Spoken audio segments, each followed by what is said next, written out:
played it safe your whole life. So let's get naughty and break a couple rules tonight. Sneak in a movie, no one will ever know. Then run on private property and hold each other close. Beneath the moonlight, I've got a fun idea.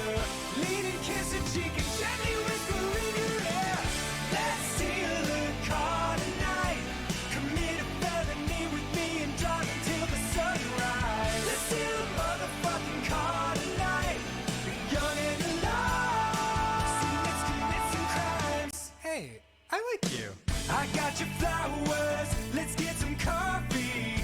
Look deep in my eyes and tell me about your family. We can hold hands, then you can watch me shoot cocaine into my eyes and rock a family. Let's steal some art tonight. What's a few Picassos when you're on a sexy date heist? Let's steal some precious fucking art tonight. We're young and alive and crossing state lines. Or, you know, we could go a little more traditional. Go for a walk, watch a movie. Actually, there's a really nice flower exhibit at the Botanical Gardens. Ninja Brian was just telling me about that last week. He loved it. Wait, you know what? Fuck it! Let's kill some guy tonight. We're holding hands and laughing while we shank 'em in the starlight. Let's take a motherfucking life tonight. We're young and alive. Which I can say for that guy. Yeah. Let's kill 5 guys tonight. Then share a cherry cola while we blast a savage drive-by. Let's kill 10 guys tonight. You know what? First date, let's pump the brakes on the murders. Let's kill 5 guys tonight. I'll take you back to your place and we'll craft a perfect alibi. Man, we had fun tonight. We're young and alive. And you can call me anytime. Good first date. Want to do it again next week? No? Oh, all right.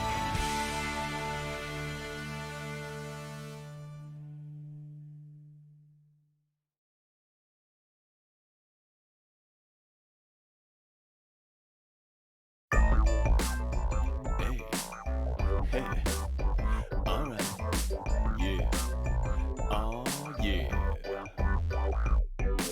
My name is Lake, y'all, I'm straight out of Hyrule. Been on the force of good since 1986, old school. I'm bringing you a laid-back summertime jam. Hold on a minute, Link. Hey, what's up, old man? I see that you're embarking on another epic quest. You're gonna use your ocarina to rescue the princess, but you'll need a magic weapon that'll never ever miss. It's dangerous to go alone. Take this! Oh, thanks, old man, that is really very nice. I can always count on you for help and friendly advice. Though I've never seen a sword of quite that shape or size. Oh god, that's not a sword, it's your dick in disguise. Yes, I can lie. I have painted my queen. Now grab your destiny. If you know what I mean. Wait a minute, Link, don't leave the cave. Where do you think you're going? This is a great chance to follow. Screw the metal shop blowing. That was weird, but whatever, there is no time to lose. I gotta warp right now to Zelda in this chilled out groove. Wait, this isn't Ganon's lair, I'm in Liberty City. This place looks just like Philadelphia, but even more shit. I'm at the corner of Dead Cotton Prostitute Junction. Something in my ocarina must have gone and malfunctioned. I gotta fix it quickly, there is justice to do. Hold on a minute, Link. Oh man, is that you? This is a place you can't survive with just a sword in your wrist. It's dangerous to go alone. Take this. Well, that's really kinda duh, that's your wrinkled dick again. Look, I know I wear a tunic, but I'm not into men. Don't be that way, bitch. Let me introduce you to my 3 best friends, Mr. Johnson and the Juice Crew. If you see the Princess Zelda, well, you know you're gonna grab her. So why don't you try to come grab my inflatable jabber? Oh my god! I gotta warp out of here, Princess Zelda awaits. I must defeat Ganondorf before it gets too late. Okay, now I really don't know where I am. Hold on a minute, Link. God damn it, old man! You're in Raccoon City. It's a zombie abyss. It's dangerous to go alone. Take. No! Fuck you! Fuck you! I'm not giving you. I'm not touching your wit. Stop the chilled out groove! Jeez! You come in here telling me you got a wee weapon. It's not cool. I'm not gonna touch it. I'm not gonna. No! So was that a no on the hand job, or... Okay.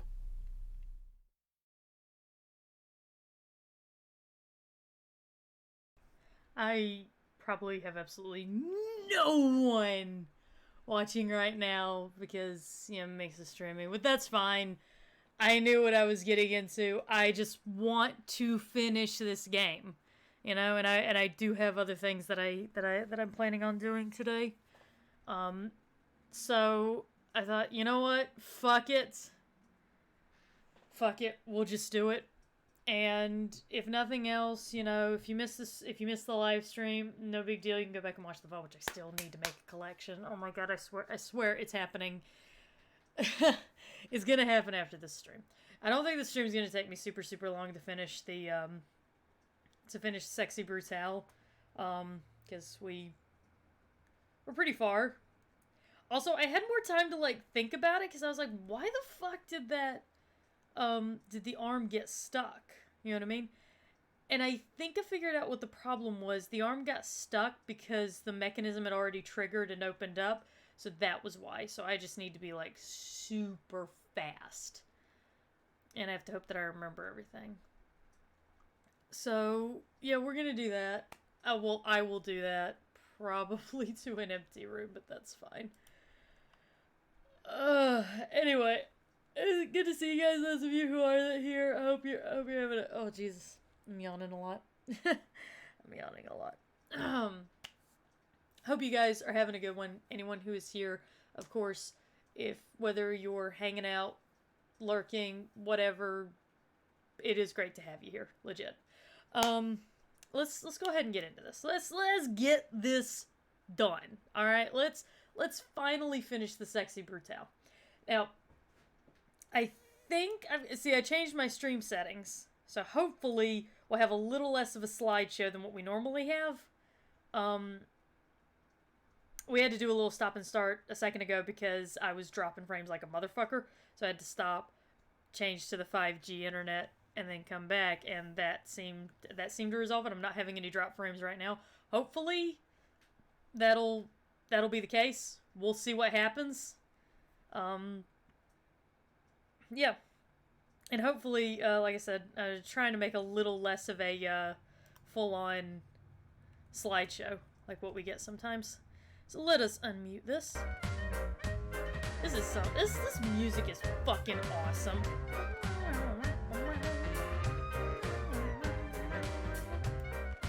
Love this music. All right, let's do it. Let's get back into it. Let's see if we can't save Tweedledee and Tweedledum over here. We'll see what happens. I almost clicked delete game. What a die. Okay. Continue. Let's go. Let's go. Let's see if maybe we can save the day, maybe. Who knows? It'd be great if we could. Like I said, I'd really like to get this game finished today, and I'm pretty sure we're going to be able to. Well, we'll stick with it as long as we need to. Pretty sure I've got the thing figured out with the little slide machine, slot things. You know what I'm talking about. Marky invites you to tonight's show, 7 p.m. in the theater. Okay, I think I actually need to be here. So let's, because I'm pretty sure that I can't. Hey, President Dumley, how you doing? I'm pretty sure that I need to start from over there, so we're gonna do that. God, this place is a fucking maze. Let me go through here.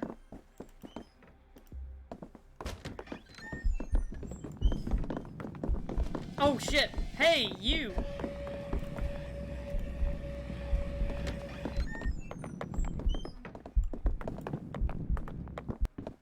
He's doing that thing where he's gonna... Right, so... 1. Change the symbol. 2. Break the arm off. 3. Sentence the meddlers to a fiery death if they try trespassing. My voice has changed like 6 times. Days like this, it's good to be alive. With a changing voice. What the fuck is up with the chick who does the voice acting? She sucks.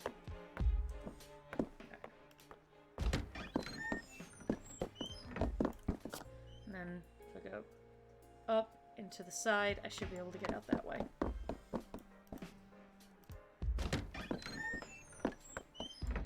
Nope, because of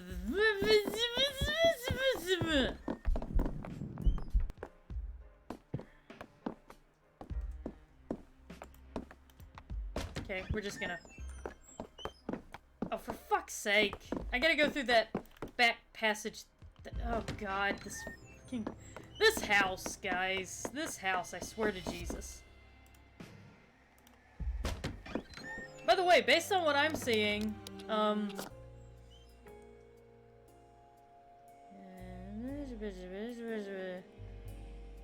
down through here.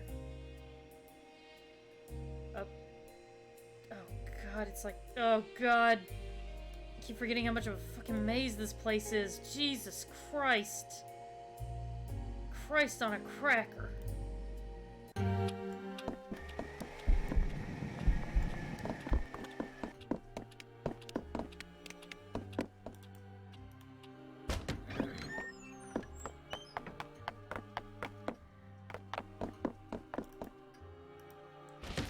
We're not at like 100% perfect no stutter framey, but I do feel like it's better. Oh god damn it. Ah! Let me out! Let me out!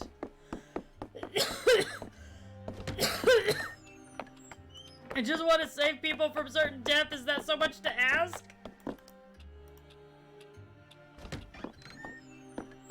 Could very well be.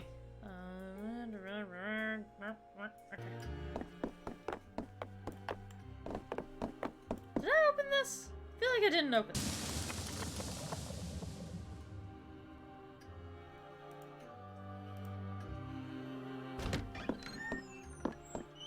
Yeah, I did open this. Did these fucking doors lock back? That's some bullshit right there. Okay. That's the chapel thing happening. Hey Ghost, what's up? Don't mind me. I'm just trying to keep people alive, which is turning out to seriously be a full-time job. You would think that people just have like a natural... Game's taking a second to load. You would think that people would just have like a natural inclination towards avoiding... Oh shit.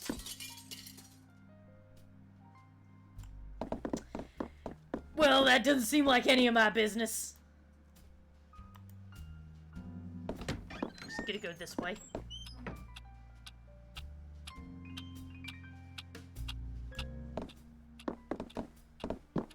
There we go. Jesus. This game, I swear to God. Alright, let's sync up with that. There we go. Alright.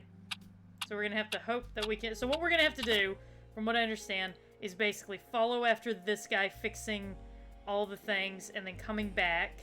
And then we come back this way, sprint down through here, grab the arm, put it back.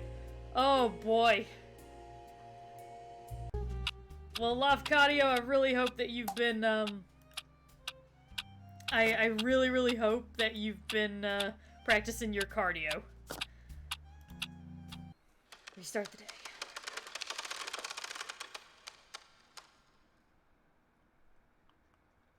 Lafcadio! Because cardio! I get it! 7 p.m. in the theater, got it.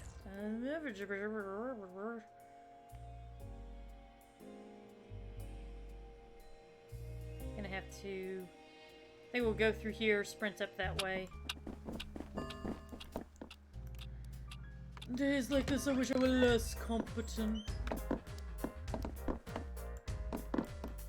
Days like this, I wish things would fucking load properly. Oh, hello, card. I'll just grab you, I guess. For fuck's sake.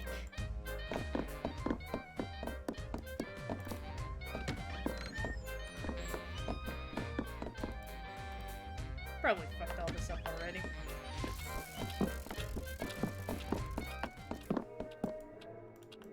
Come on.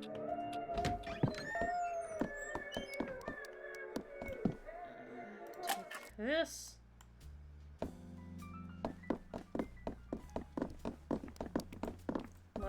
Like that. Yeah, I know.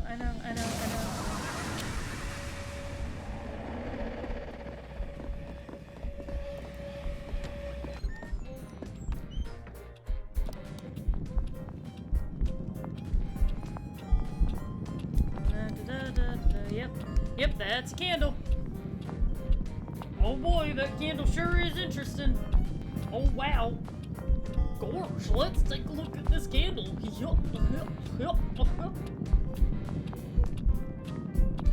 I hope he doesn't, like, reset it after I fix it, like... We'll see what happens. So that's just through here, let's go take a look.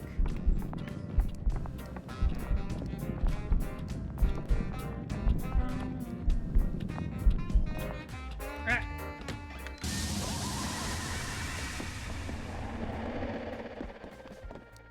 Hello, you. Password is Eleanor. Let me through.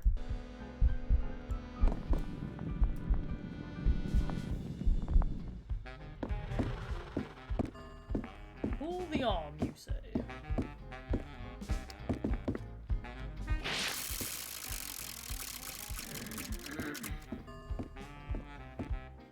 Alright. So he's gonna go that way. Drink.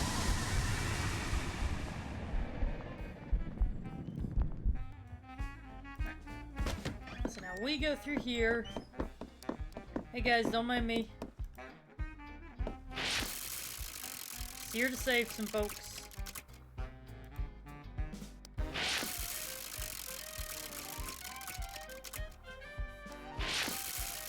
So if they're on spades, he's already been to him, so at least I've got... At least I've got that. That is the body in the chapel. Okay, now trying to remember the other rooms. I should be able to kind of hit them all going this way. But I've got to go after he goes through is the thing.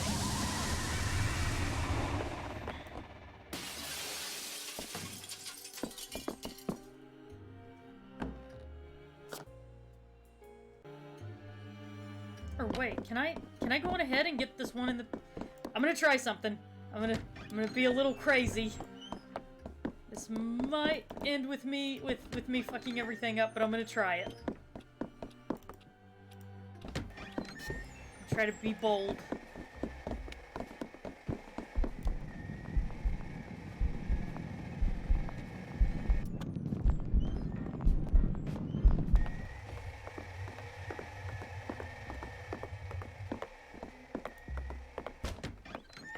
This... Probably gonna be crazy, but we're gonna try it. Nothing ventured, nothing gained, and all that. Alright. Got that one. Come on. Move! Move, you bitch! Get your cardio going, Lafcadio.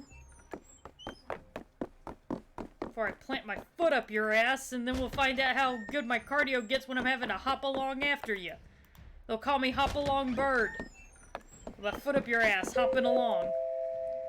Alright. Arms back in.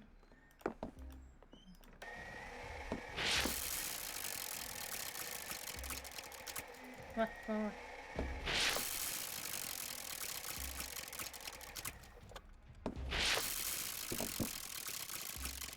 Alright, that's that done. Now... What's his face? Down there. Really quick, we're gonna hop in here. See where we're at. Alright, 3 out of 4. Perfect. Perfect. Just gotta get back to that one... Nope, that's the dining room. It's okay, it's okay, it's okay, it's okay. We got time, we got time, we got time. I'm doing a minx, I'm repeating myself over and over again.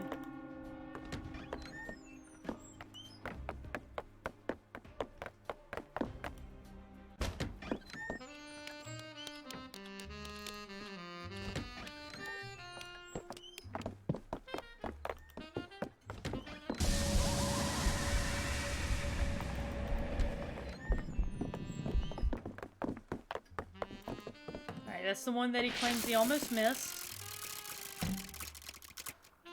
So he doesn't really pay much attention to the symbols, so that's good.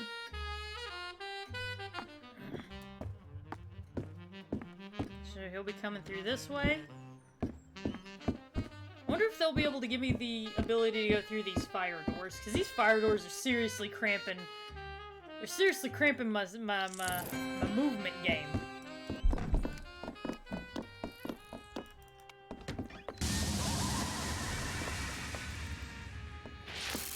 Come on, come on, come on, come on! Move, move, move, move, move! One more. Come on, come on, come on! Yes! Mmm! Whew! Orm, that's done it!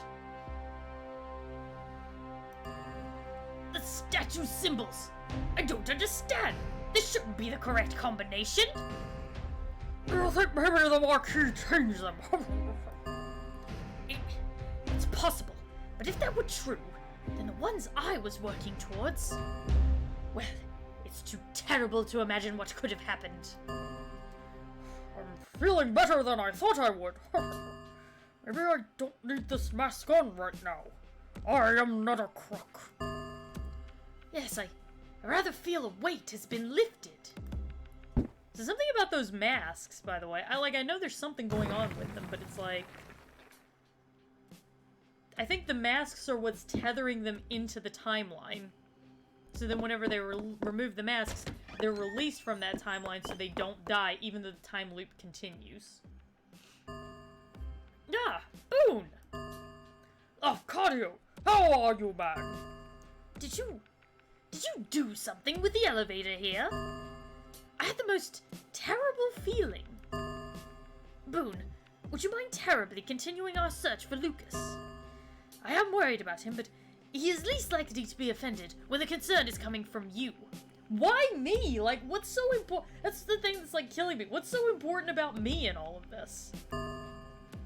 That boy loves you, Laffy. Looks up to you, you know? Even with all his crazy riches, he still has a soul needs saving. Plus, this old fool here owes me a drink. And some staff members an apology. There will be zero apologizing! The sass on that young man! I tell ya, in my day. Alright, so I think I'm gonna get the ability to go through the fire doors. With Thanos' mask. I hope that's the case, at least. Achievement unlocked, out of the frying pan. We did it! Woo! Thanos' mask is yours, Boone.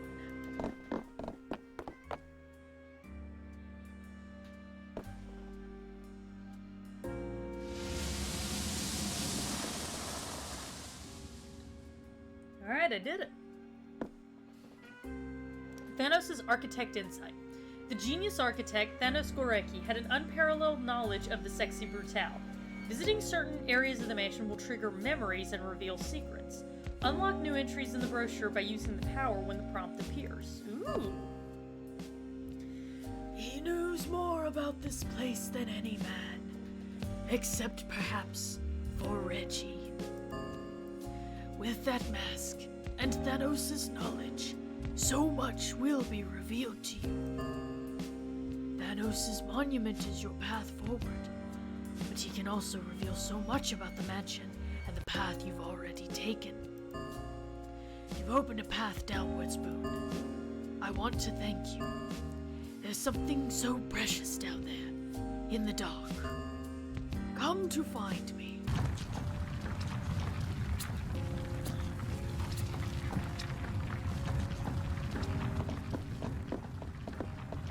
Oh, I guess we're just going. I was gonna be like, oh, let's stay up here for a little bit. And I was actually planning on staying up top and exploring a little bit. Oh, now I'm synced with that clock. It seemed automatic.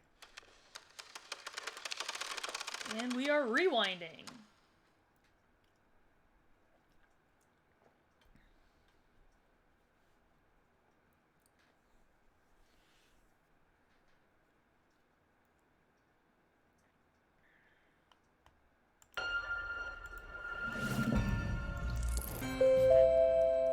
invite you to tonight's show, 7 p.m. in the theater. The elevator is a work of art. It appears to be wrought from pure gold, with one of the finest examples of a clockwork-lit mechanism you can imagine. For it to be hidden down here is a selfish crime.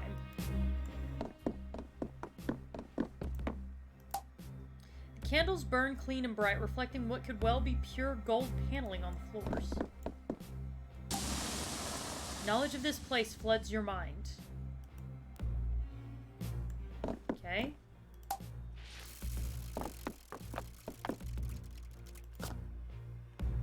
Ah, I can only advance time. Fuck.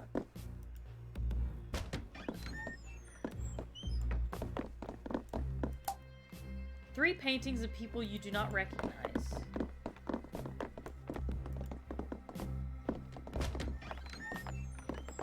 Let's see what's going on around here, shall we? The books appear to be written in a foreign language. Then you realize every page is filled with lurid descriptions of murders, handwritten in mirror writing. Oh shit, son. The mirrors, guys! The fucking mirrors! I guess we're gonna just wander a little bit and see what we can figure out. Above you are delicate glass tubes. Walkways? Could be how they've been getting around. What do we got here? Boone, this place is not like the rest of the mansion. This is where the Marquis keeps some of his most powerful secrets locked up tight. Behind this statue, I believe there is a door. You need to find the way to open it. If I can talk to him, if I could just see what... I cannot stay here. Please, Boone, help me see what's behind this door. Okay. Hey, you know, it just gives me an excuse to explore a little bit. Pipes or tubes connect to the statue. They feel more organic than mechanical, like veins, or arteries gone cold.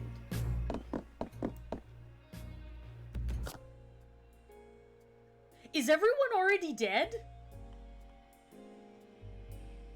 Okay, hear me out, guys. Okay, here's my theory right now based off of everything.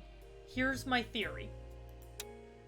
So we're already dead. Everyone in the mansion is already dead due to some sort of cataclysm that took place. Like, maybe there was a bombing or something like that. You know, like how it's like, that Miss Peregrine's Home for Unusual Children. You know, that thing? Or Home for Strange Children. I don't know what the title's called. So everyone's already dead, and the Marquis created this time loop in order to preserve everyone, but that doesn't explain the staff, though. Unless the staff is, like, agents of fate? Maybe? I don't know. On second thought, this is kind of falling apart. But, you know, they say arteries gone cold, like, maybe everyone's already dead. Or the Marquis could already be dead. I don't know. Great Gold Elevator. Reginald Sixpence 1 was the closest to the Marquis of all the guests who visited the mansion. The Marquis recognized that within Sixpence was a true spark of genius, and he confided and colluded with him like no other. Sixpence knew about the basement and created a mechanical elevator using sections of gilded steel that Aurum had created to his specifications. For many engineers, knowing that their greatest work would be hidden in the depths of a basement would be an insult, but Sixpence truly lived for the pure joy of the challenge, a trait that would perhaps come to be misused. Yeah, there's some I know there's something a lot deeper going on than just, oh, everyone's dying. There's some really dark shit going on here. I mean, obviously. In other news, water is wet. Vein-like tubes. They are horrible to be near. Maybe the deaths are keeping not Reginald, but, what's-his-face alive? The Marquis.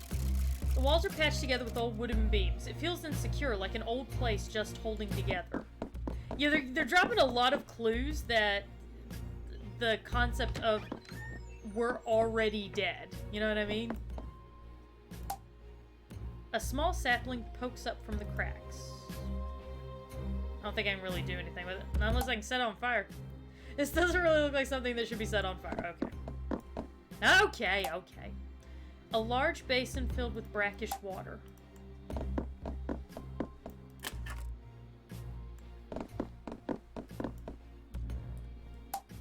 You dip the goblet in.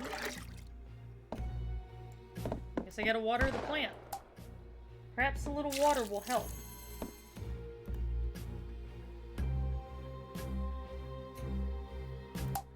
Soil is now wet. Okay. Give it some time, I guess. A notebook. The first few pages are filled with tally marks. This is a prison, it looks like. The sheets are dirty, the papers are too faded to read. What the fuck was the Marquis doing here? There's clearly a lot of, like, there's implications of something that's already dead being forcibly kept alive. The Sexy Brutale pinball machine? It needs a ball to play. Yeah, there's definitely, like, some sort of implication of, like, basically keeping something on life support after it's already... Jesus Christ, what the fuck?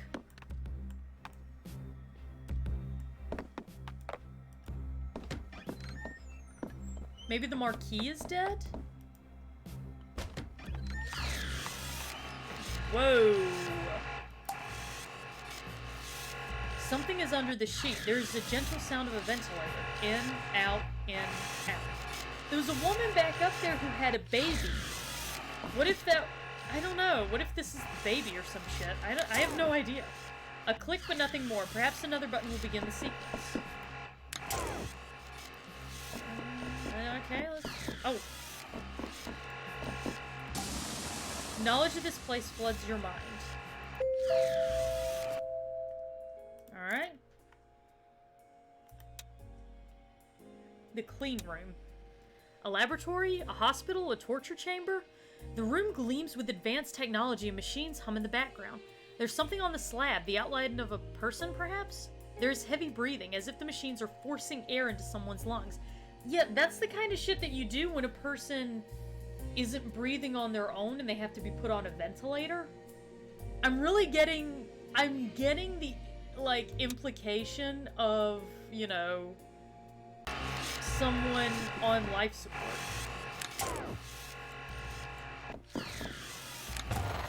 The machine hums to life. The room is sterile and cold. Not even the slightest attempt at any kind of comfort has been made.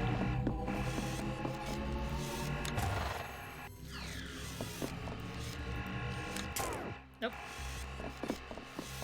Alright, I gotta figure out the sequence.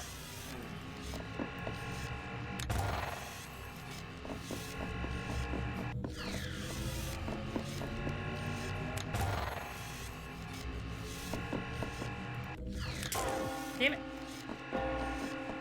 Almost had it.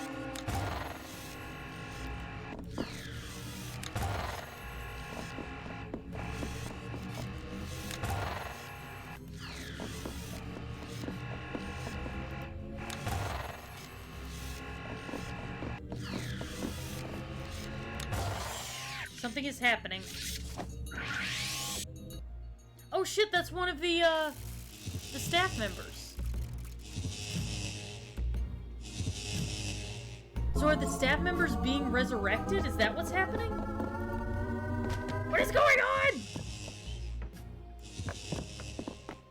So we gotta get both of these things lit up in order to get that door open.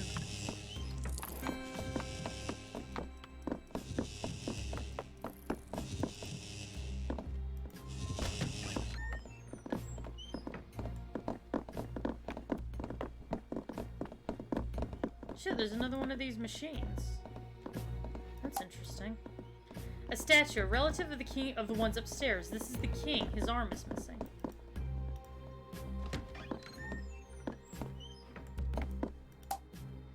A note is scrawled on the dark blue pictures. Thanos avoids the lift shaft, immolate instead. Aurum, render in the furnace.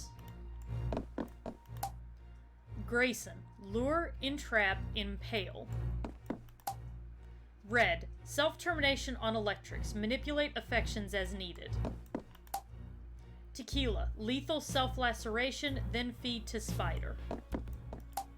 Willow, drowning too mundane, despair into hanging. Trinity, always hears the garrote. Put her in with the spider. Killed the spider, poison him instead. Sixpence, blow his brains out. So these are... So it's specifying how they need to die. Like the best way to take them out.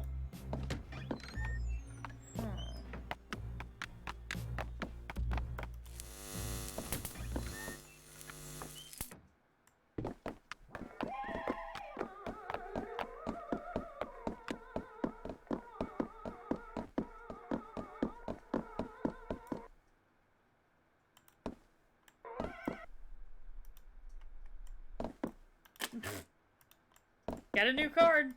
This place is fucking weird. Basement's pretty cool though. The previous statement is false. Oh shit, this is the dealer. It's a roulette ball. A grate in the wall. You can hear the casino faintly in the distance through the vents. It looks like a huge amount of power is being used in this room.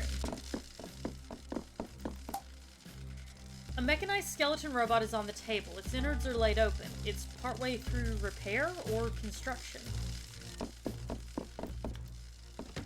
So what do I do with the... I don't know what I was supposed to do with that. So they're all coming back here. Statue is partially lit. There's a horrible organic quality to it. I knew I was going to have to start over. Like, there's no way I was going to solve all this the first time around, but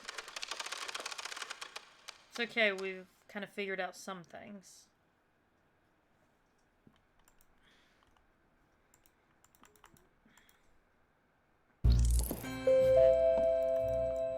Alright, let's go.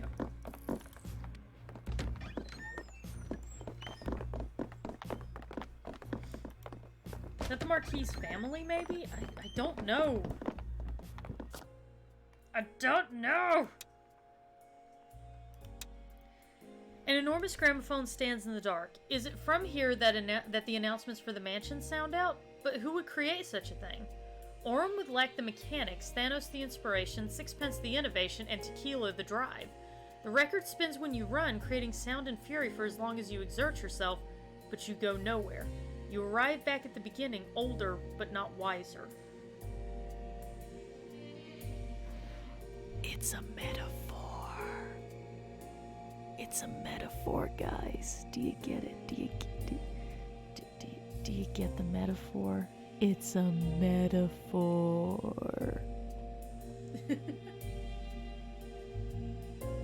Taking a drink of my drink. I needed that. Okay.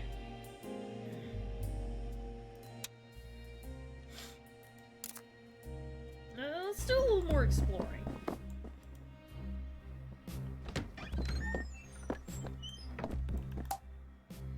These pots appear to be pure copper. This collection is worth a small fortune. A large and very stinky couple of cheeses, and a cooking book entitled Cheese, Embrace the Stench. Dirty dishes piled high. It's perhaps the most comforting and homely thing seen in the mansion so far. Looks like the servants' dining area, perhaps?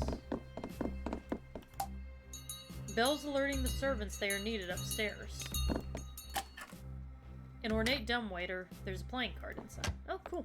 Got another card. Which I probably should have been collecting this whole time. But I didn't.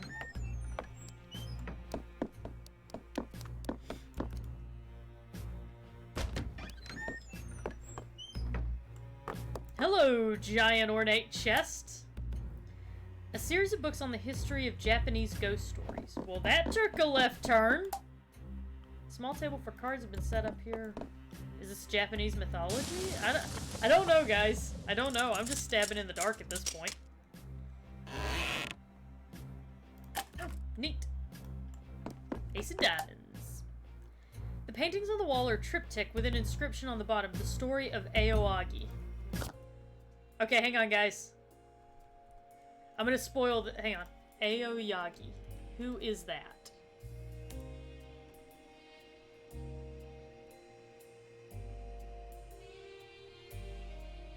Here we go. The story of Aoyagi. Oh, Jesus, this is a lot of stuff.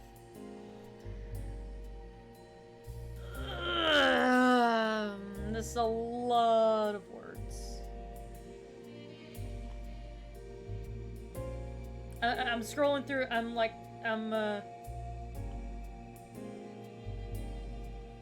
I'm skimming through this real quick.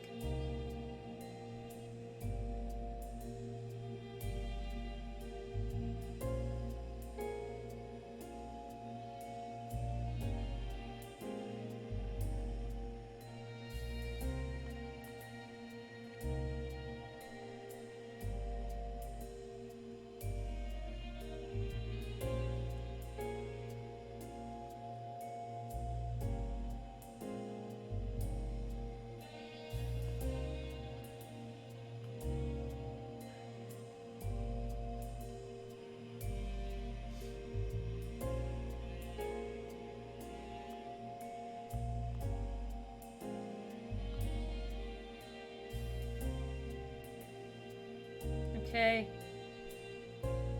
Hang on. Still skimming it.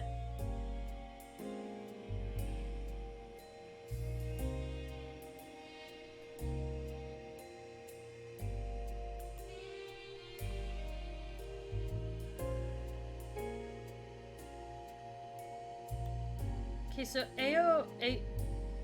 Aoyagi seems to be... Hey, Bloop Dip, how you doing?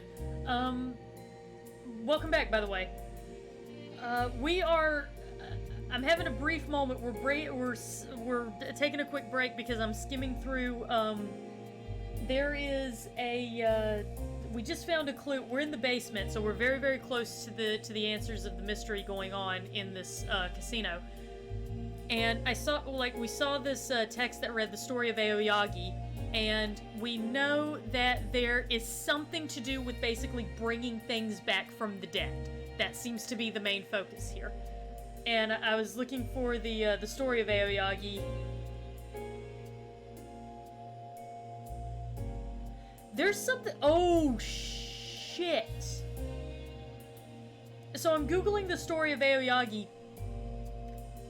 There is, on Apple.com, on iTunes, there is a book called The Story of Aoyagi, and it was written by Patrick Lafcadio Hearn.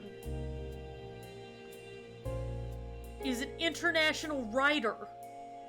He was born in and named for the island of Lafcadia, one of the Greek Ionian islands. Became widely known because of his books about Japan, especially the collections of myths and legends from Japanese culture. This is a guy who lived from 1850 to 1904. Oh my god, that's where our name is coming from! Our name comes from this guy who collected these Japanese mythologies. I knew that was, whenever it said the story of Aoyagi, I was like, wait a minute, this is important. I knew that shit was important! Okay, hang on, let me see here. Okay, so I skimmed the story. Like, basically, okay, so essentially this samurai is a samurai, and he went traveling, from what I understand. He set upon a private mission, skimming through the thing, and on his way through, he paid visit on the way to his widowed mother, and on his way there, he ended up having to stop at this elderly couple's house, and he fell in love with their daughter. Let's see, and he wanted to marry them. He wanted to marry the daughter. He told them that he was very important because he was a samurai and all that stuff. They said, "Honored Master, you are a person of high position, and likely to rise to still higher things. Too great is the favor you deign to offer us. Indeed, the depth of our gratitude, therefore, is not to be spoken or measured. But this girl of ours, being a country girl of vulgar birth, with no training or teaching of any sort, it would be improper to let her become the wife of a noble samurai. Even to speak of such a matter is not right. But since you find the girl to your liking, and have condescended to pardon her peasant manners and overlook her great rudeness, we do gladly present her to you for a humble handmaid. Deign therefore to act hereafter in her regard according to your august pleasure." So the idea was that he was, in Japanese culture, especially during this time, I think this was during the Edo period, like, the whole caste system was extremely, like, heavily followed from what this is just based on what I know. And he was like, the idea was that he was severely lowering himself to be with her. And he got, he like begged them to let him marry their daughter, because he was very much in love with her. Let's see. So he asked again, "Please let her be my wife." They said, sorry, I'm gonna have to read some of this to you. "Kind master, the gold would be of no use to us, and you will probably have need of it during your long, cold journey. Here we buy nothing, and we could not spend so much money upon ourselves even if we wished." He offered them a dowry. "As for the girl, we have already bestowed her as a free gift. She belongs to you, therefore it is not necessary to ask our leave to take her away. Already she has told us she hopes to accompany you, and to remain your servant for as long as you may be willing to endure her presence. We are only too happy to know that you deign to accept her, and we pray that you will not trouble yourself on our account. In this place, we could not provide her with proper clothing, much less with a dowry. Moreover, being old, we should in any event have to separate from her before long. Therefore, it is very fortunate that you should be willing to take her with you now." So they wouldn't take his money, and he ended up... So, he...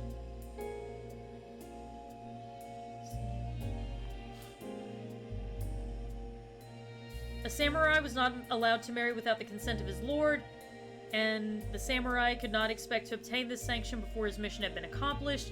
He had reason under such circumstances to fear that the beauty of Aoagi may attract dangerous attention, and that means might be devised of taking her away from him.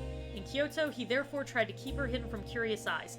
But a retainer of Lord Hosokawa one day caught sight of Aoagi, discovered her relation to Tomotada, that's the samurai, and reported the matter to the daimyo. Oh, I'm butchering these pronunciations so badly. And he was a young prince and fond of pretty faces, and he gave orders that the girl should be brought to his place, and she was taken thither at once, without ceremony. So the prince took her because she was so pretty, and he was like, "No, I want this." And he followed after her, it looks like.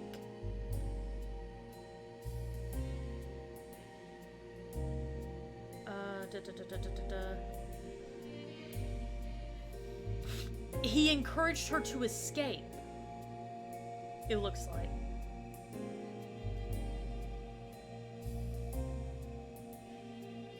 He wrote her a letter encouraging her to escape because of how much he loved her. He wrote her a love poem. And it turned out the prince was very touched by the love that was written in the poem. And he said that because they love each other, he will authorize their marriage. Okay, so he writes the love letter, and the prince is very touched by it, and so he permits them to marry, and he also performs the ceremony for them. All this was really important stuff. This had to be acceptable by by the prince. For 5 happy years after the wedding, Tomotada and Aoagi dwelt together. But one morning, Aoagi, while talking with her husband about some household matter, suddenly uttered a great cry of pain and then became very white and still. After a few moments, she said in a feeble voice, "Pardon me for thus rudely crying out, but the pain was so sudden. My dear husband, our union must have been brought through some karma relation in a former state of existence. And that happy relation, I think, will bring us again together in more than one life to come. But for this present existence of ours, the relation is now ended. We are about to be separated. Repeat for me, I beseech you, the Nembutsu prayer because I am dying. Oh, what strange wild fancies, cried the startled husband. You are only a little unwell, my dear one. Lie down for a while and rest, and the sickness will pass. No, no, she responded. I am dying. I do not imagine it, I know. And it were needless now, my dear husband, to hide the truth from you any longer. I am not a human being. The soul of a tree is my soul. The heart of a tree is my heart. The sap of the willow is my life, and someone at this cruel moment is cutting down my tree. That is why I must die. Even to weep were now beyond my strength. Quickly, quickly, repeat the Nimbutsu for me. Quickly. With another cry of pain, she turned aside her beautiful head and tried to hide her face behind her sleeve. But almost the same moment, her whole form appeared to collapse in the strangest way, and to sink down, down, down, level with the floor. Tomotada had sprung to support her, but there was nothing to support. There lay on the matting only the empty robes of the fair creature and the ornaments that she had worn in her hair. The body had ceased to exist.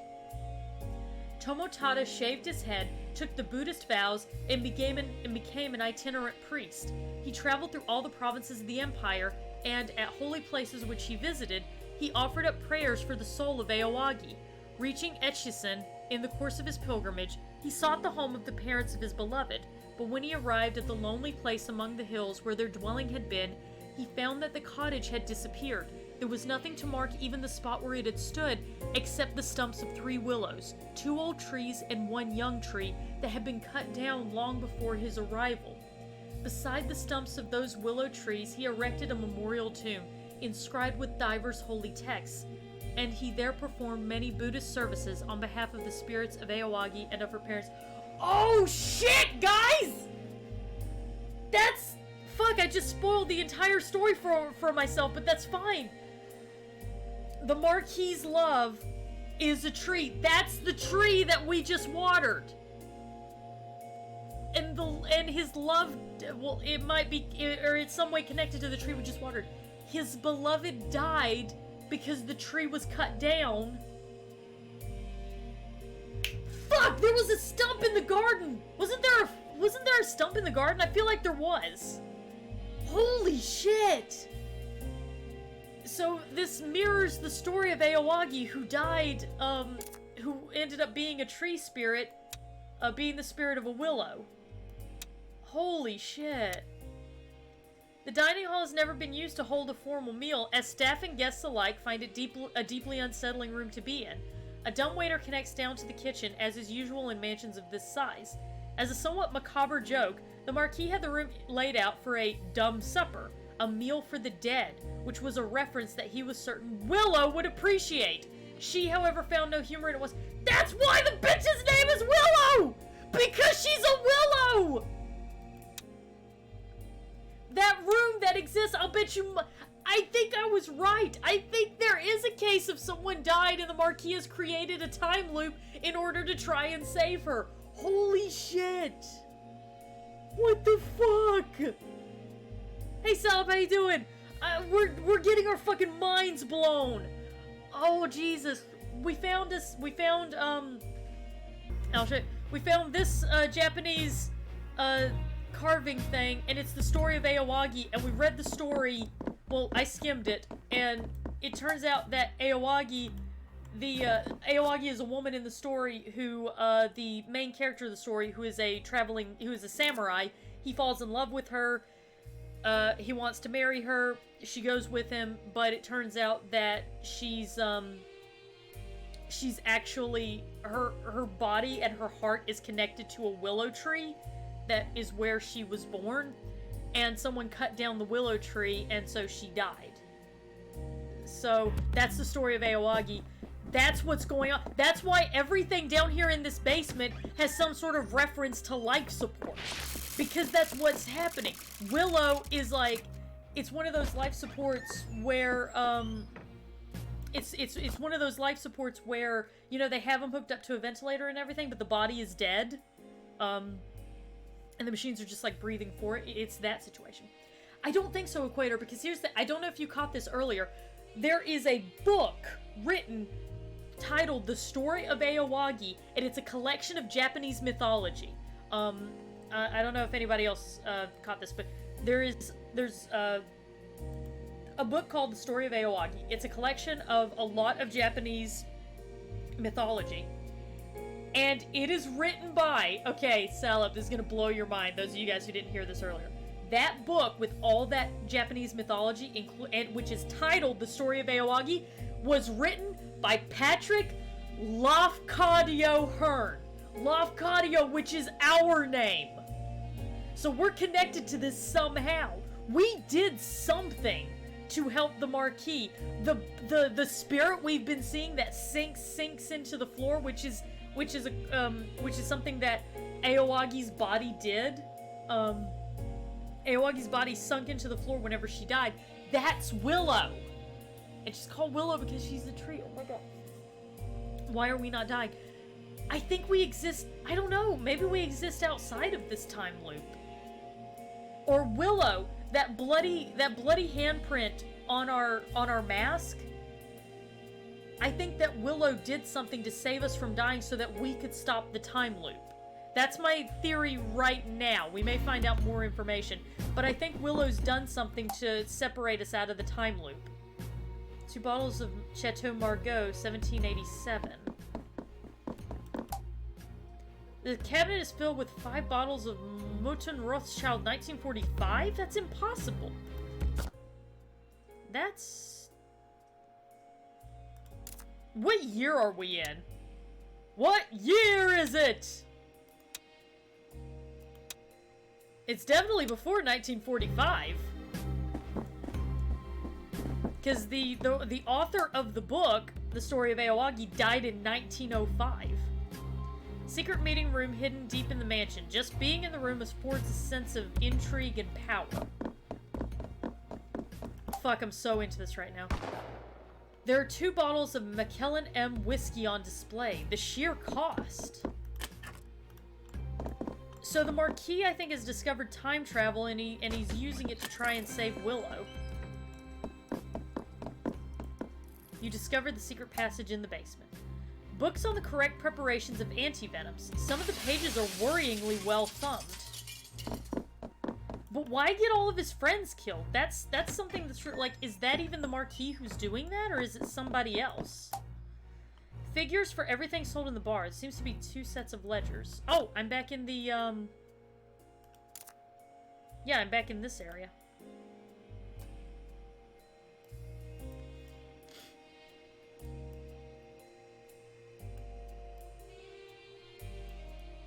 Because that would take me back up to here and all of this stuff.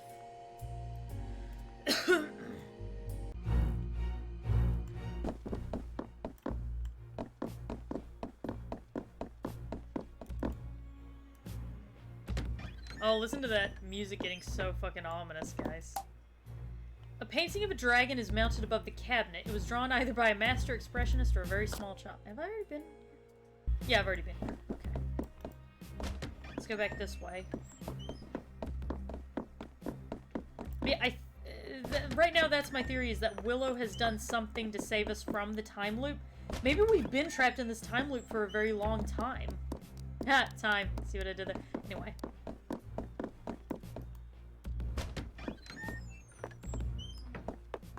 Although, like, look how we're dressed, and we always cross ourselves whenever we enter into the closets. Maybe we're a priest. Oh, fuck, guys, do you think maybe we're the priest that gave Willow her last rites when she was dying?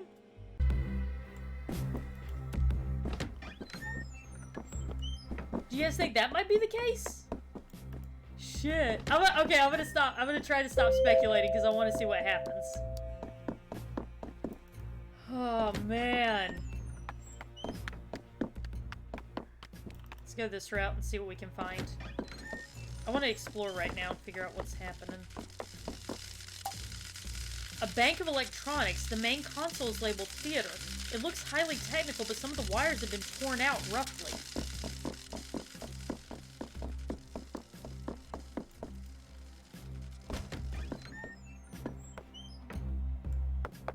Yeah, but one big question becomes, what the fuck is up with the staff?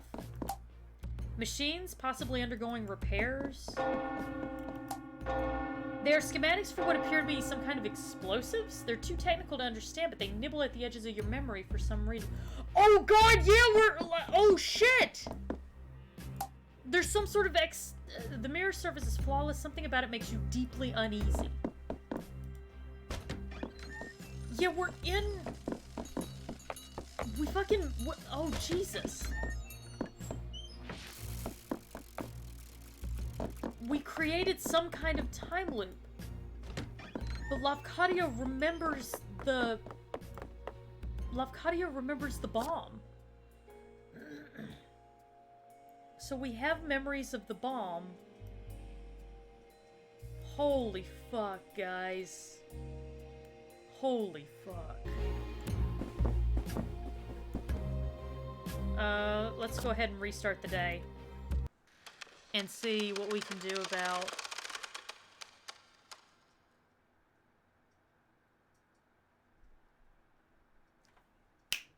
I just realized. I bet you I have to go up and get the arm from that upper floor area and put that into the king statue in order to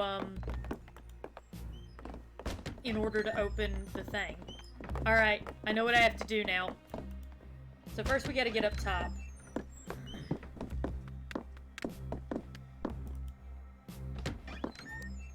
So I got a plan for how we're gonna do this. It's just we're gonna have to put the cardio back into Lafcadio. Sounds like a Boston way of saying cardio. Hey, gotta get your cardio up. You know what I'm saying? You gotta make sure that you got plenty of cardio, because anytime that there's a bad situation, you're always gonna wish that you'd done more cardio. Never neglect your cardio. Don't neglect your leg day either, but mostly the cardio. That's it. Answer venom.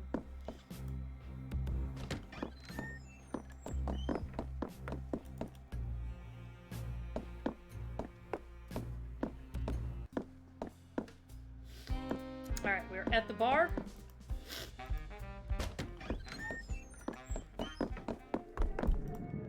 Oh shit. Don't mind me! Just gonna go through this way, don't worry about it. I guess I can also get more information about some of these rooms.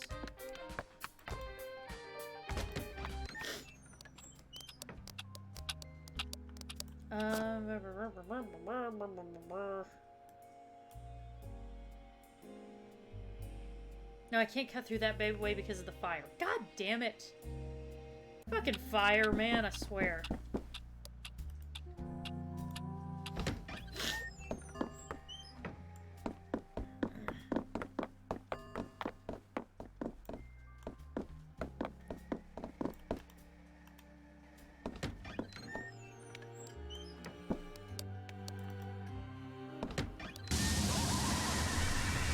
Hey dude, what's up? Don't mind me. Oh shit. Oh, he's going out. It's fine.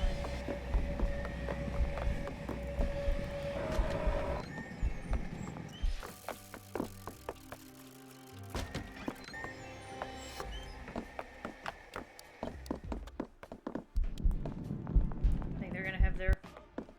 Yeah, they're gonna have their conversation. Actually, better move. Let's sync up with that clock and restart again.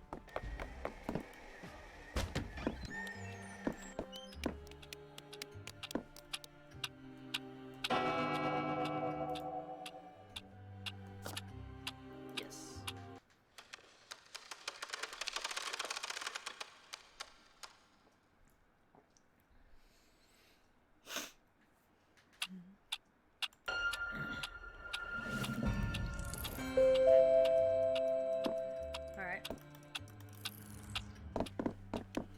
Now we gotta wait for what's-his-face to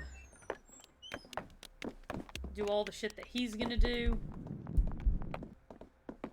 Alright, so he's going over there, he's gonna fix the statue, and then he's gonna come back.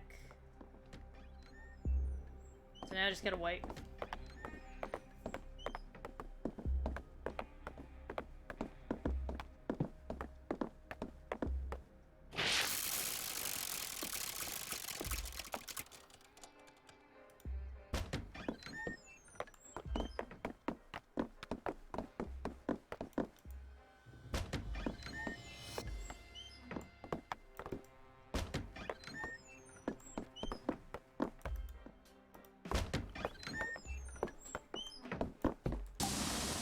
This room, you remember.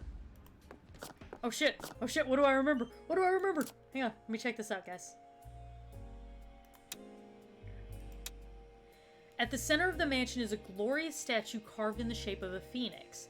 It is one of the crowning glories of the mansion, a marvel of vision, art, and engineering. The statue was originally an enormous furnace that warmed the mansion before the entire heating system was redesigned and improved by Thanos. The marquee also included a secret in the statue, however, shared only with a very select few. It conceals an elevator leading down into sections of the basement, kept hidden from prying eyes.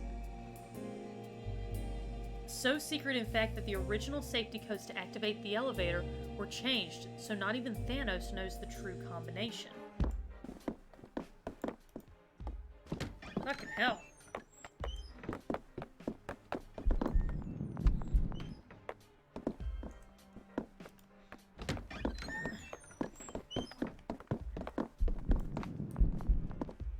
I'm gonna go up through that way. And then he's gonna store...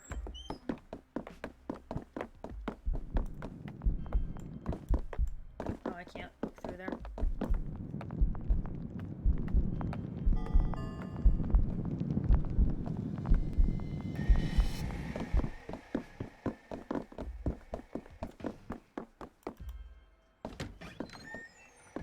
Now I gotta wait for them to have their little pissing contest.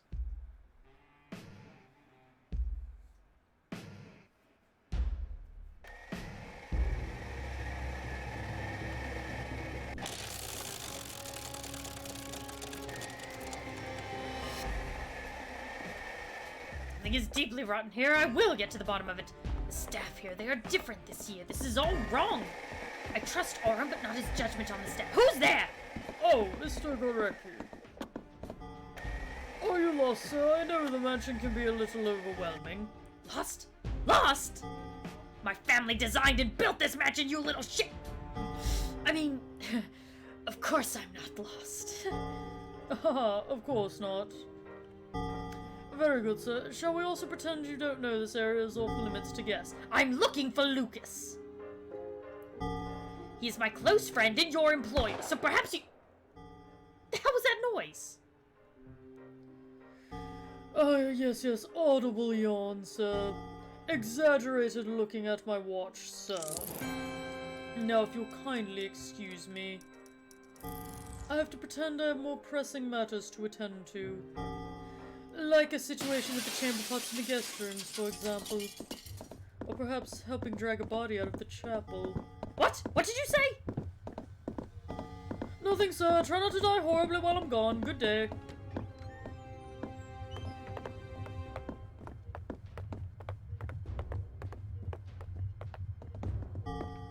Aurum. Hope you're taking this seriously. Yeah.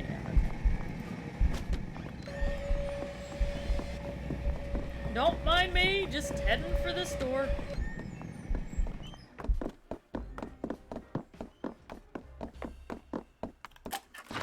Alright, got it. Alright, got the statue arm. I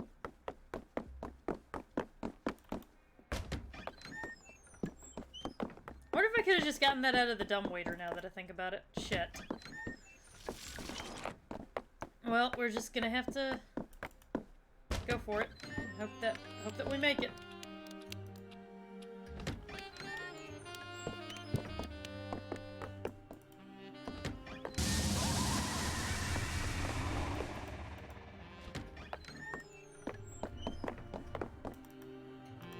Come on. Let's go, Cadio.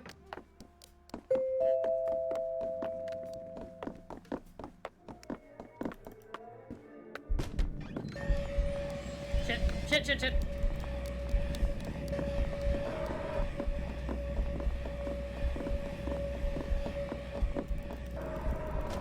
Don't mind me. I said don't mind me. Hopefully this will work. We'll see. Alright. Hope I've got enough time to do all this. I think I do, but we're gonna have to move.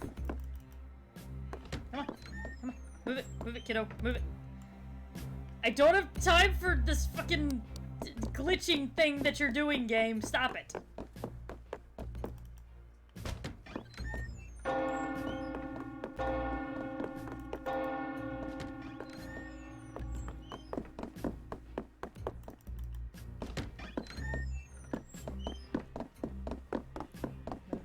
Move. Hustle. Let's go.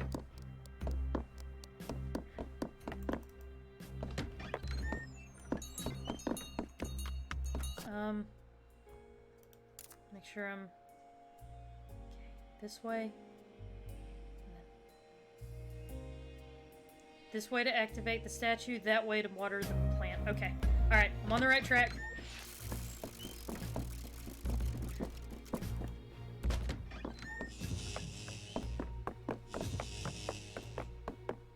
It's interesting that... Oh, that's still lit up. Sweet! That's gonna save me some time.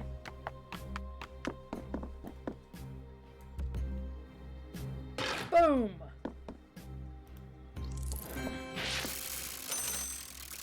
That did it. That opened it. Oh shit, some shit disappeared. What the fuck? What the shit?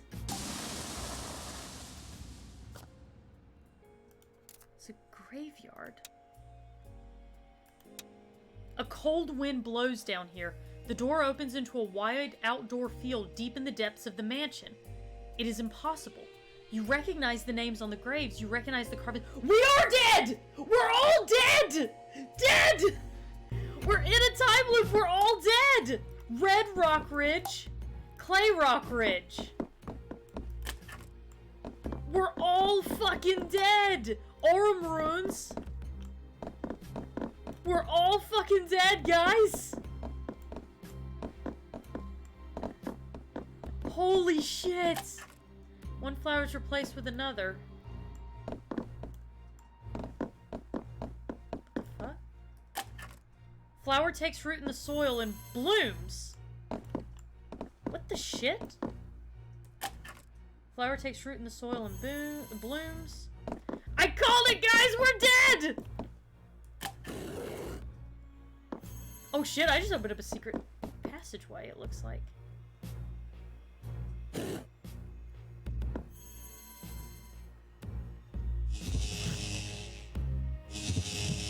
Oh, that was what I needed to do. Oh my god. Okay, so there's like a deeper mystery to... Holy shit. What the fuck is happening? The crypt is empty. What the shit is happening?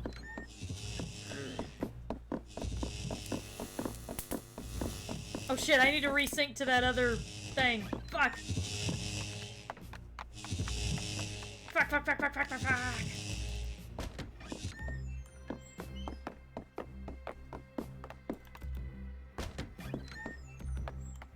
Bet you that other thing has something to do with that tree. Resync. Ah!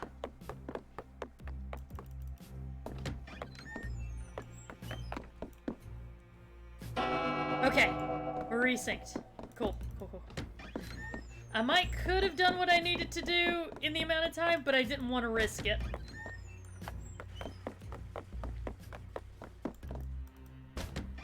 I want to risk being reset all the way back there. That would have irritated me. I probably don't have enough time to do this, but I'm gonna try.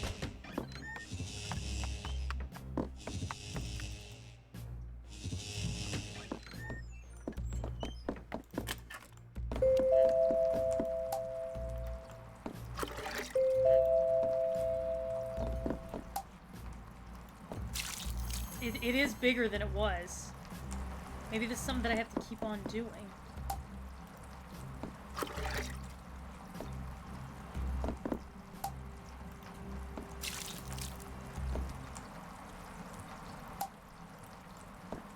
I might have to keep, like, going back and doing that again and again, maybe. I don't know.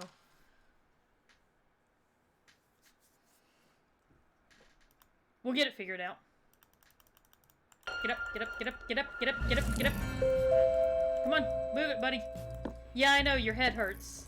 Some party last night, am I right, dude?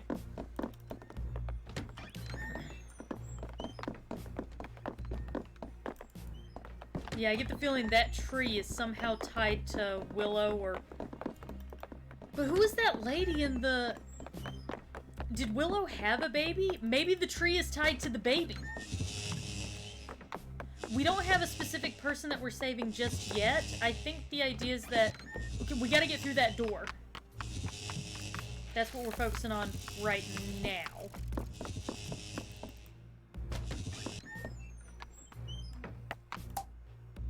There is a person on the slab. The mask actually appears to be some kind of ventilator, forcing breath into their lungs whether they want it. Oh my god! Wait! Whoa, whoa, whoa, whoa, whoa! I figured it out, guys! I figured it out. The staff? Okay, here's what I think. Here's my theory. I think that the staff are the guests, but the staff are their dead bodies. That's why they need to kill the guests. They have to kill the guests so that they can have a body. I think that's what's going on. Or one staff member needs to kill another person so that their body can be repurposed to be a new staff member. That's what I think. I think I got it this time.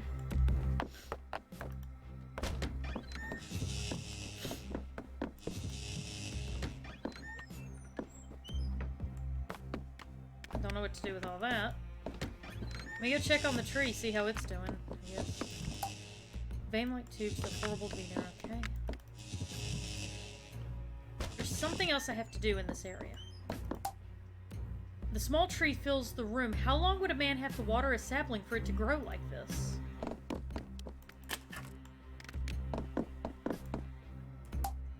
Let's keep on watering, I guess.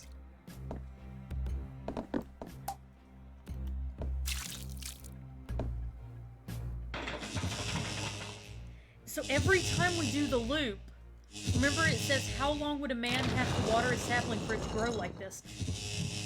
The loops exist, like, maybe it's not, maybe the rewind doesn't actually take a few seconds like what it appears to take. Maybe the rewind takes years.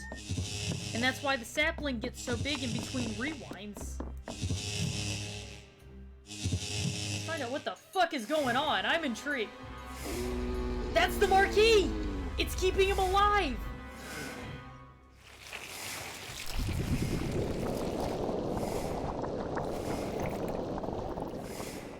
Oh God, what has he done to you? No. Oh. Run. This. Is this.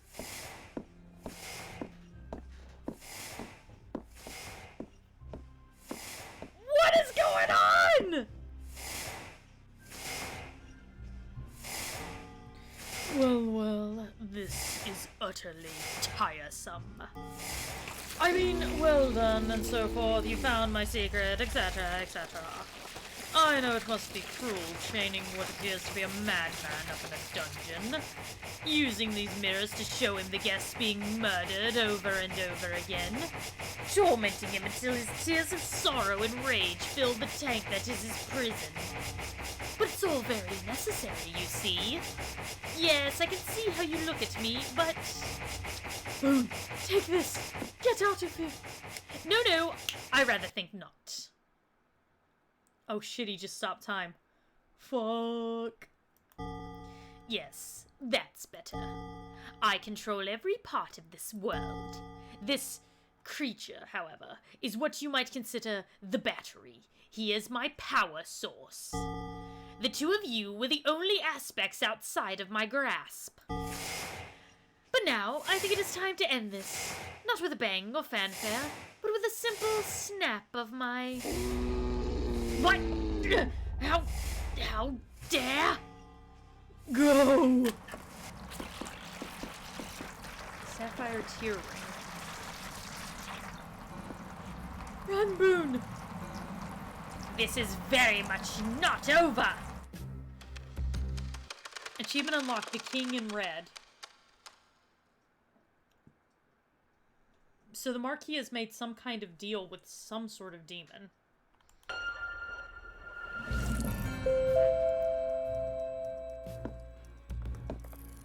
That's why the messages are automated. because the Marquis can't make the announcements. Fuck. This is really fucked up. Alright, let's look at this. A blue tear-shaped ring given to you by the bloodied girl. So what am I supposed to do with it?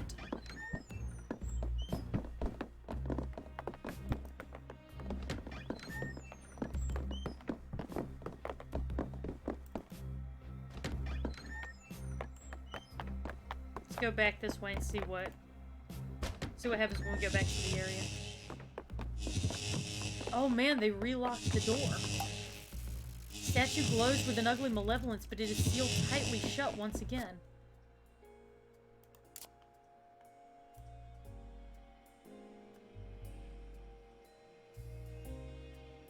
Huh.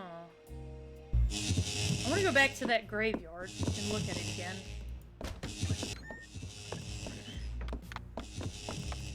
I know this isn't the graveyard, but I want to look in here too. Oh yeah, that's the... okay. That's that roulette ball that I still never figured out what to do with that.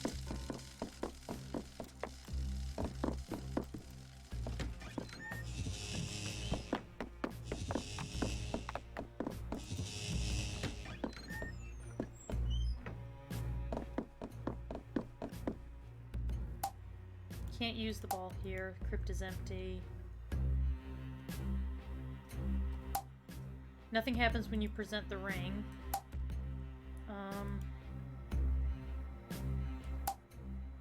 Nope. Nope. Alright. So yeah, everyone's already dead.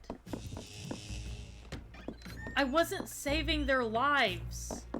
Guys, I wasn't saving their lives. I was setting them free. I was setting them free from the death loop so that they could move on in peace. That's what was really happening.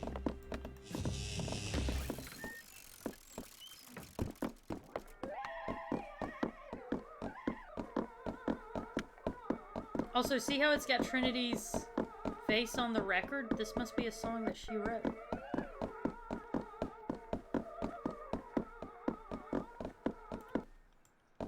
Or a song that she performed. You know what I mean. Oh yeah, the pinball! Fuck, I forgot about that. Thank you, Southeast. I totally forgot. I completely forgot about the pinball machine.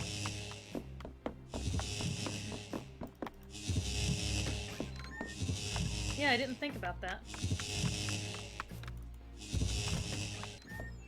I was so caught up on everything else. Or caught up in everything else. You know.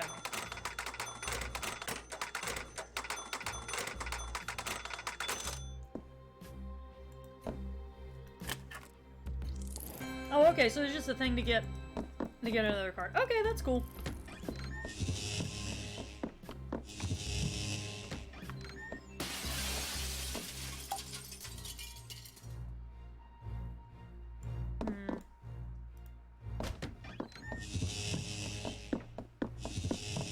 I think I might have to go back upstairs. This seems to be what I have to do. Wait, whoa. I need more cards to bridge the gap. How do I get back out? I'm gonna have to get upstairs and do something up there. I bet you I need to get into the garden. I bet that'll... I wonder if maybe this ring opens up the, that building out in the garden, maybe. Either way, it feels like we gotta get back up top to figure out what to do next, so... Like I said, the best I can guess, that's what we need to do.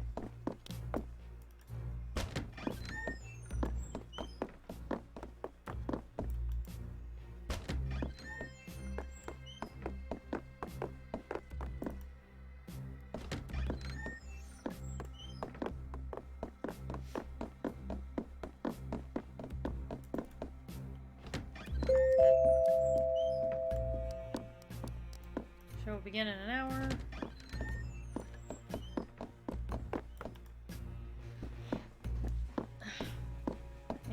cushion underneath my arm. It's getting a little achy. Okay.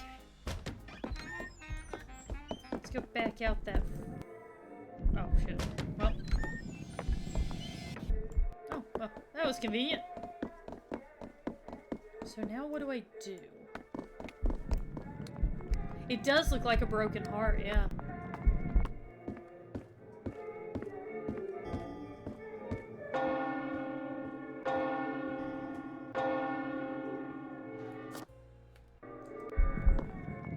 I should, as soon as he gets out, go down this way, because I need to sync up to a clock up here. I think.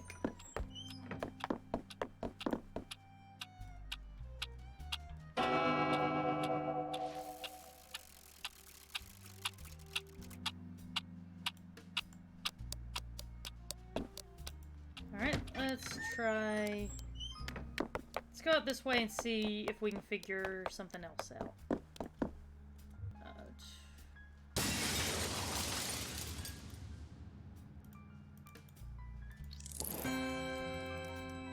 Yes, I know, that was very tiring. Something fell from the clock tower. Yep, okay. Come on! Fucking loading. See, the loading is just like, it just all stays still, so that makes you worry that your game froze. Not the best design choice, not gonna lie. I do love everything else about this game, but just that right there is a pretty... It's a bit of a design flaw.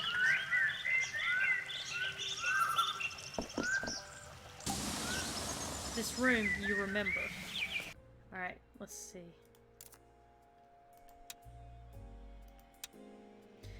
The Marquis was an indifferent gardener, but Eleanor loved the mansion grounds, and under her care they... Oh, Willow's the fucking other bitch! Eleanor is the... God damn it, I'm getting confused on names. Eleanor was the wife. So then the Blood Lady's probably Eleanor. Eleanor loved the mansion grounds, and under her care they flourished. The fountain and its statues was carved from a single block of marble, imported at phenomenal expense and worked on day and night by Trinity for almost a full year. The full extent of the mansion grounds extends far beyond what can be seen from the terrace.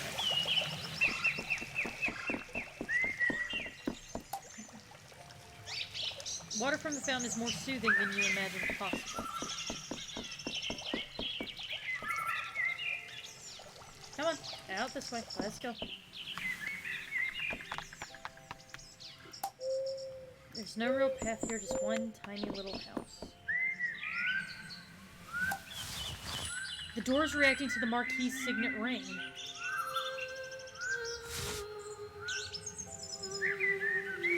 I knew it! Holy shit! This is after the time loop whenever the bomb goes off! So there was a bomb!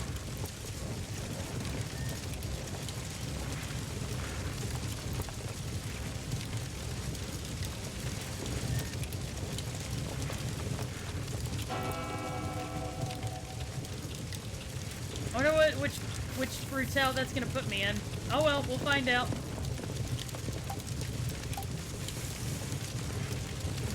This door, it seems like the heat is less intense on this side than if only we were here earlier. Okay, restart the day. That's all I can do. So I've got to just sprint straight out, it looks like. Alright, cool, it puts me back in the burning place. Awesome.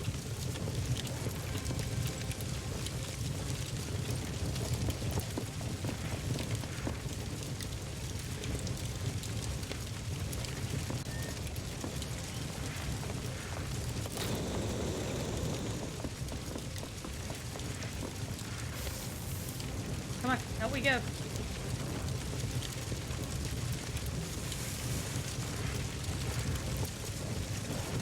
God, the loading. The freeze frame loading, guys, I'm telling you.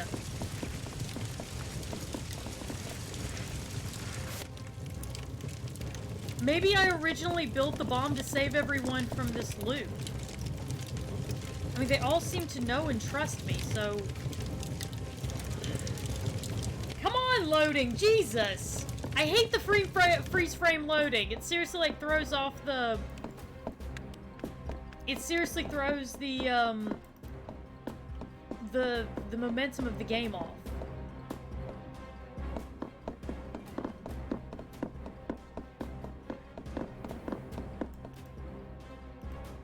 Come on.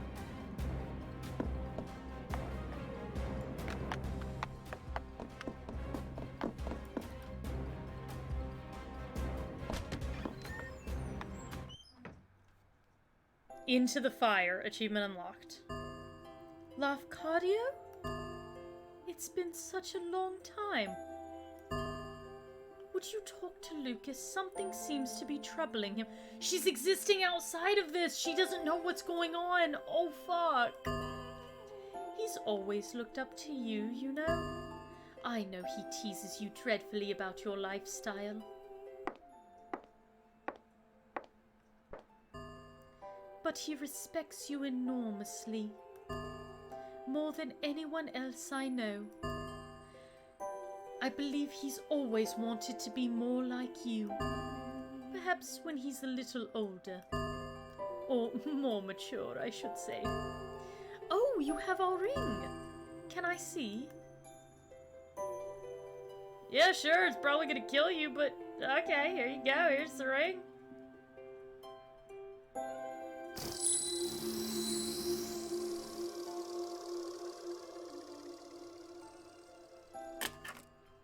I remember you presenting it to us when you married us. So I was the officiate at their wedding. I am a holy man! That's what I thought. I am a holy man, chat. I officially have proof. You must take it. Lucas will be missing it, I'm sure. Okay. Tell him I just needed a rest. This little guy is heavy. And there's her mask over there. I hope he won't be mad that I'm missing the party. I know he loves the mansion, but this is all we've ever really needed. This right here, this is our perfect little world. And that's why he wanted... Oh god, right in the feels. He wanted to preserve his perfect world. Please, tell him I will wait for him, won't you? I'll be right here whenever he is ready. So this is about... The reason why Lucas got caught up in this is because he couldn't let go.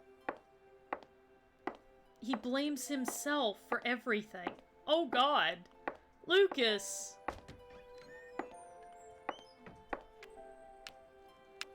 And over there's the mask. She would have worn. That was Eleanor, the Marquis's wife. She is always here, safe, in this place. You've seen some of the truth now. The mansion was on fire. We, the guests, died. It should have ended there. But that creature in the golden mask, somehow he brought them all back, torturing us over and over. I tried to help them, try to find some peace in all this pain. He is so, so strong. But with that ring, I believe you can stop him.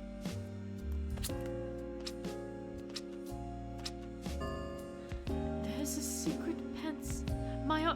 Sixpence. Oh, she's Sixpence's niece. Was so close. Take that ring to the room where Aurum died. It will unlock the path. Eleanor left her mask for you. Take it. I bet that gets me through fire.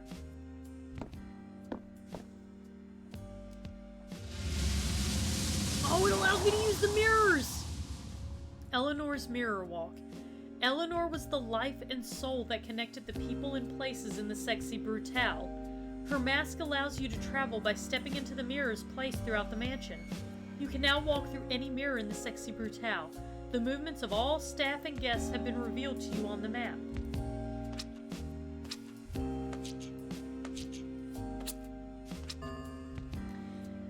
She always tried so hard to see the best in people. But it's what you see that will matter. Now look into the mirror.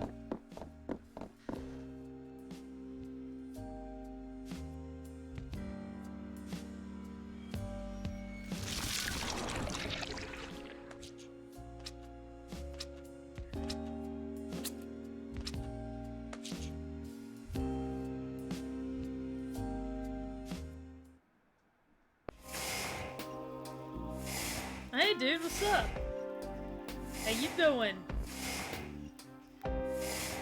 I have never seen inside that place, you know. I'm not sure whether to rage impotently or just be quietly glad. Anyway, I've watched you, Loccardio. Your arrival was somewhat unexpected. All these years you've done your dutiful loop, dying along with Sixpence in the chapel. That's where oh my god. She saved me to save her uncle. Then all of a sudden, one day you're running around ruining everything. It took me a little while to figure it out. And then, of course, I knew that bloodied creature had to be involved. I'm sure she's spun all the tales about me and what's happened here. I'm sure they have left out some rather important information. I will be utterly candid with you now, Boone. I could end this right now. I could end you. I have the power. Perhaps she is right, and I am a monster. But we might all be monsters here. I want you to see, to understand. Come with me. Oh, yeah, I had a feeling there was something else happening here.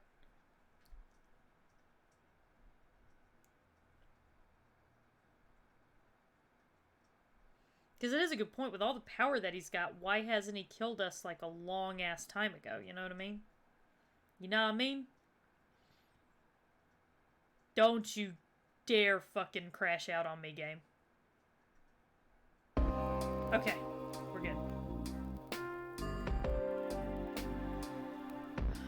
Now, the first question is, am I really a murderer? And the answer is most assuredly yes. Hang on. Okay, yeah.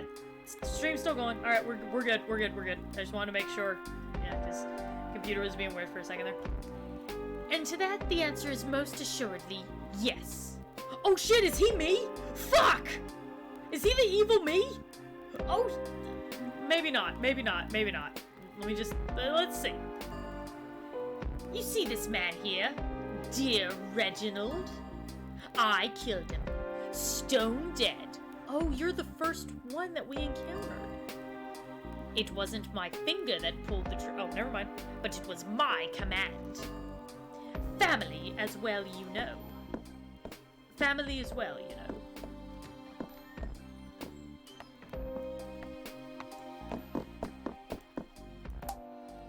The staff member looks grimly dispassionate. He is doing his job without malice or pleasure.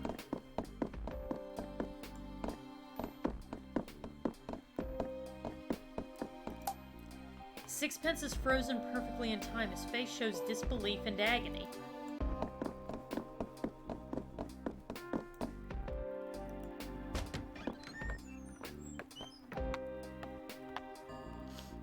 Ah, the heart of the casino.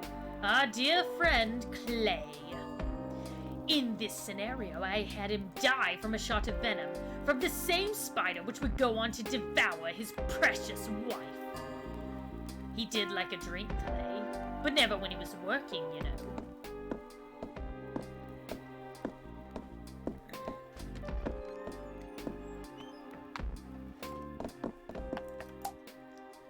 There's almost a sense of sadness in the lifeless mechanical eyes of Sixpence's prototype robot.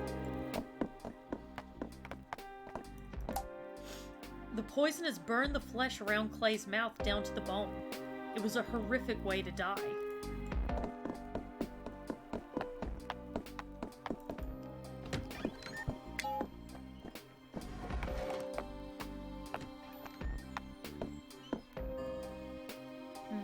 So fitting.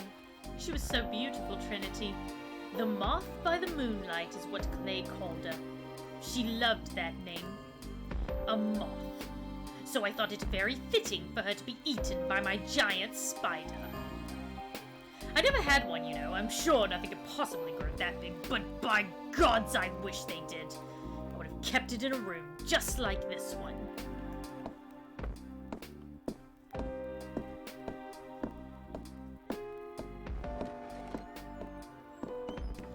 This is really fucked up. Holy shit. A creature from a nightmare. Tequila's body is covered in deep cuts. You cannot imagine the terror she must have felt, bound in thread and waiting for the end.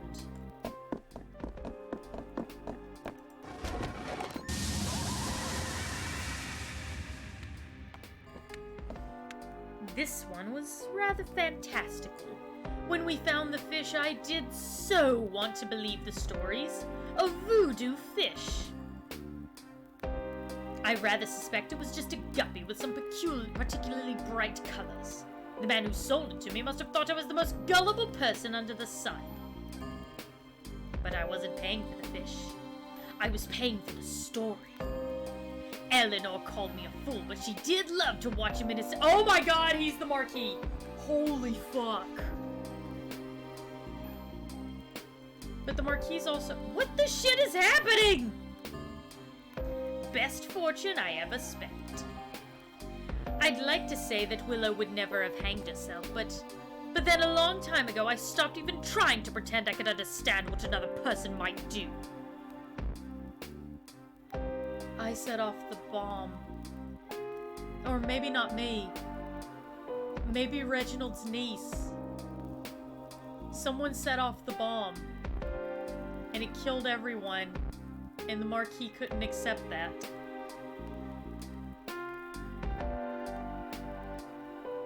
Fuck. It's something. Because that's definitely— someone he trusted set the bomb off.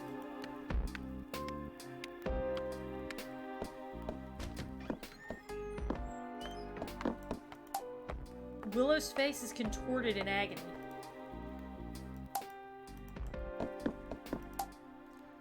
At one point, you thought this creature held the answers, but he's just a fiction, a boogeyman.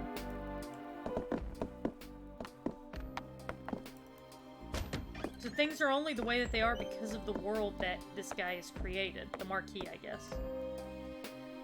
Miss Tequila Bell. What a voice. She was a living work of art.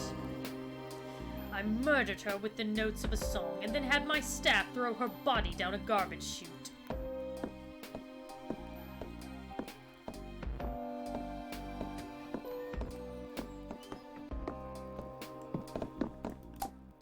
The staff member appears to be taking a certain amount of pride in the carnage that he has created.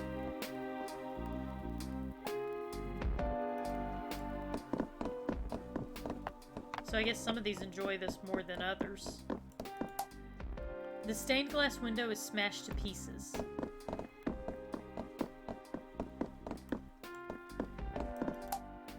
Tequila, bleeding to death from deep lacerations all across her body.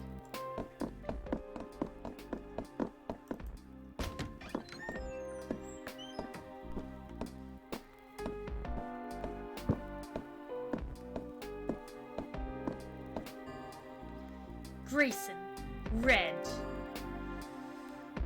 It really wasn't a party until those two got here. Grayson really is such a complete scoundrel, but my god, he's fun! Or he was, at least. Red really would have done anything for him. I'm almost certain that it would be so much more painful if Grayson had gone second, and Red had to watch him die first. Yes. Perhaps I'll change this one.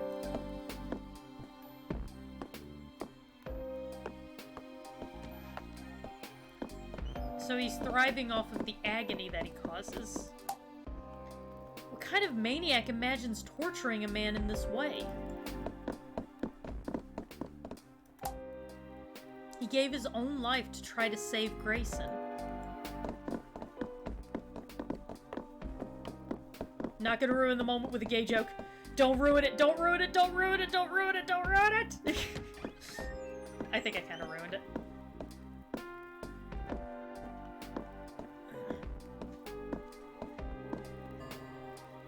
Ah, Orem. I smelted him down in a furnace, like a big gold bar. My mansion had many strange and wonderful creations, but a lift that doubled as an incinerator. That would have been something.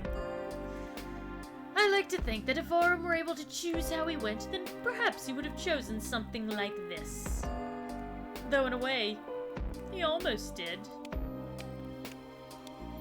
Yeah, because the bomb and the explosion and the fire. Fucking hell! So what happened to me? That's the question. There is a small hope that his heart gave out before he burned to death. Fire blasts from the furnace.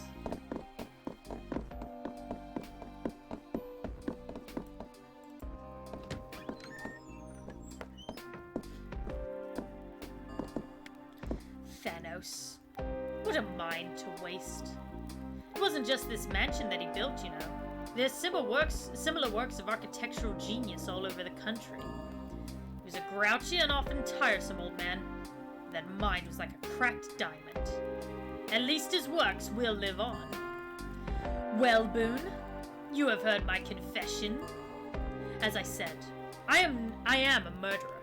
This is not a brag or a boast. I am not good or clever for it. I am sinful and gross. I have killed everyone in this mansion. But there is one person who didn't die. Reginald's niece? I think it was Reginald's niece, because I was supposed to die in the chapel.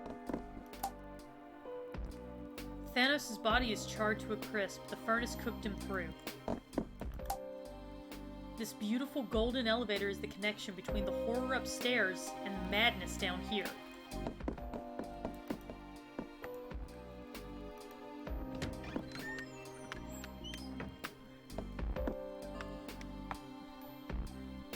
The man who survived the events of the day here.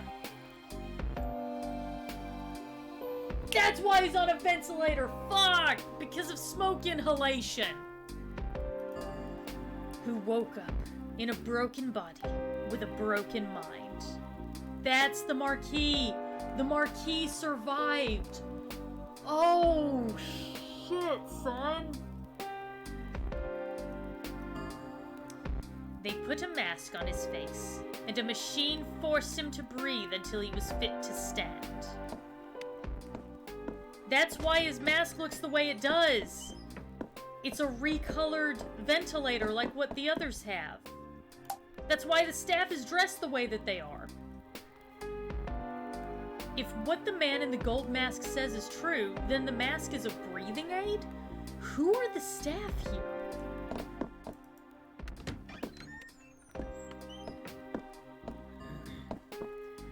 A man who served his time, but time that could never be enough. I knew this was a jail cell!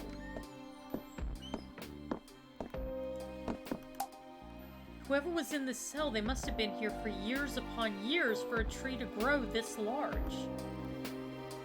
Was the Marquis imprisoned? What? Hold on, maybe I got that wrong. A man who lived when all the others did not. I would like you to meet that man, Boone. I would like you to meet him, and then decide if this day should end.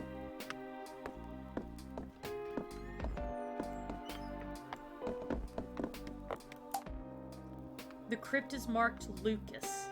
It is empty. So the Marquis is the one who survived.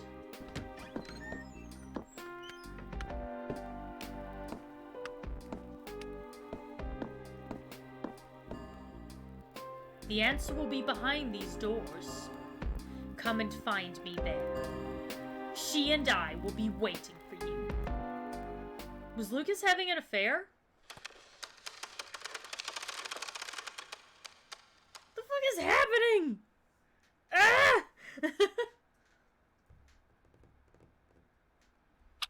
So I would need Lucas's ventilator in order to...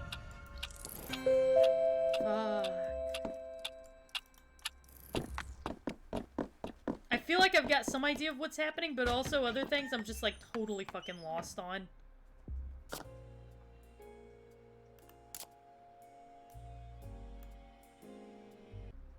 Oh, well, I'll just go this way. It'll be fine. It'll be fine.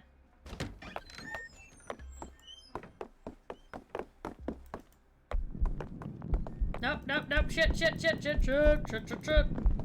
Oh, I totally shipped Grayson in red too.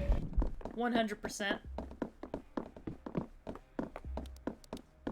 Wholesome AF.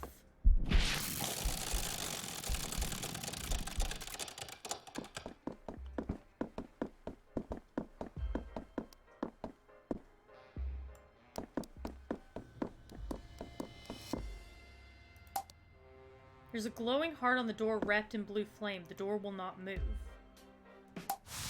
The door is reacting to the signet ring. The blue flames die down.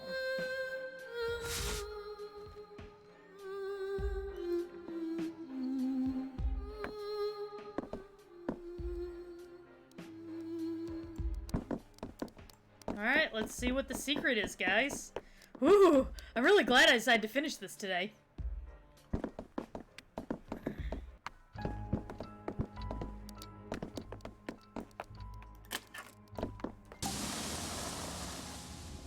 Alright, what did we just learn? Oh, this is near the chapel. Here we go. The waiting room. The most nondescript of nondescript rooms. Please relax and take the weight off. There really is nothing of note to take note of here. Most people would likely have completely forgotten ever having seen this room, if they ever did see it in the first place. Would you even recognize it from this angle? Perhaps you caught a peek, just a glimpse of a hint, once before, long ago. Does it feel like a lifetime has passed since then? For some it certainly does. The room itself may not be important or noteworthy, but perhaps we should see if what's on the other side jogs our memories. I think it might have been Reginald's niece. Because, like, why is she here? You know, that's one thing that I still haven't quite figured out. Because Lafcadio was meant to... Well, Lafcadio died in the chapel. He'd been dying for a long time, and then Reginald's niece pulled us out of the time loop. So... that's my best guess right now, at least.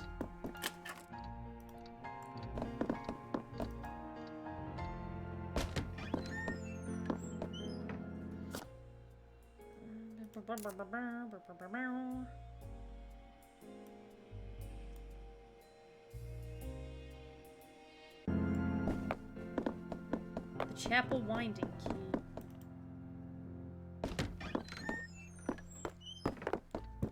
I think I saw a clock. Yeah, over here.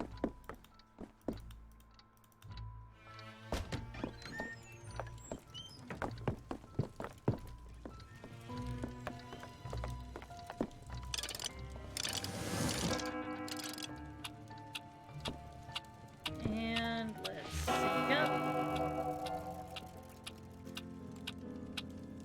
Yeah, Sixpence was the first one.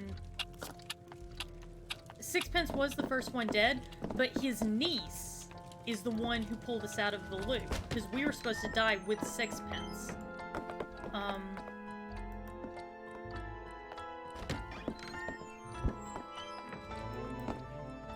This is where we first started. We were completely separate out of all of this. Oh, Sixpence was looking for something! I wonder what he was looking for. The hunting room. A hunter in his misguided youth, the Marquis came to abhor the concept as he matured. He kept his trophies of a reminder of the man he no longer wished to be, feeling guilt and sorrow whenever he looked upon them. In this way, he was able to remind himself of who he had been, and in turn, who he never wanted to become again. His wife discouraged him from visiting this room, not wanting him to cause himself unnecessary suffering. But exposing himself to the grief and pain was the only thing he believed gave so many unnecessary deaths at his hand any meaning.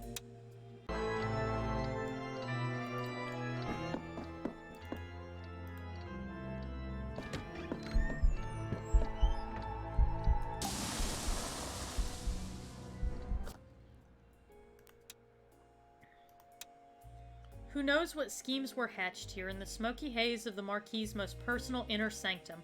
What greatness was planned? What madness was plotted? Lucas and his uncle-in-law Sixpence would often sit here to... What?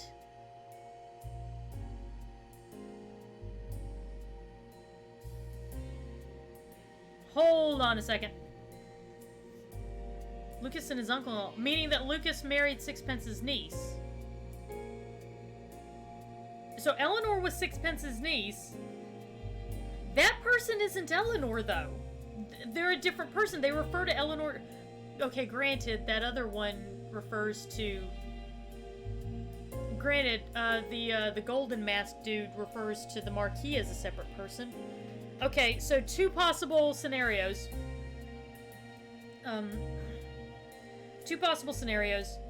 Scenario number one, Sixpence had two nieces, a pair of sisters. Lucas married one and the other felt scorned and set the place on, and destroyed the mansion. Scenario number two, the Bloody Woman and Eleanor are one and the same. Even though they don't look a thing alike, though. The Bloody Woman and Eleanor are one and the same.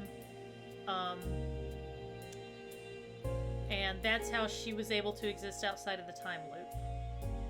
But then it becomes, who set the bomb? Lafcadio says he recognizes it. We're just gonna go with it and see what happens. Okay.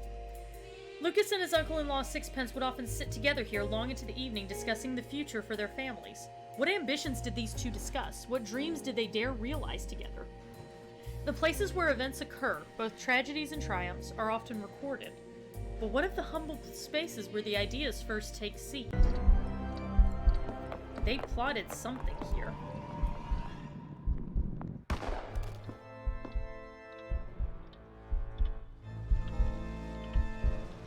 I'll shoot you messily in the chest. And then have a bastard of a time getting the stain out of the stonework. On the plus side, the gun still works. That may sound odd, but in a way you're lucky, sir. Plan B was just going to be beating you to death with a candlestick. It would have been exhausting for both of us, so everyone wins, really. Oh, shit.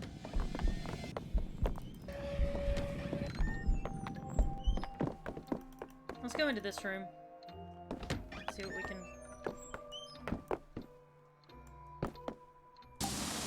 Knowledge of this place floods your mind.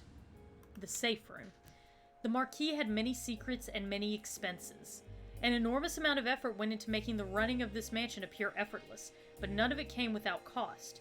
This room was where the unofficial versions of official documents were kept, a beauty parlor for accounts where numbers were massaged and rules were relaxed. Grayson himself constructed the safe in this room, utterly uncrackable to anyone without the code. It kept the truth at the heart of the affluent-seeming mansion, hidden away from prying eyes. I bet you the Marquis owed a shit ton of money.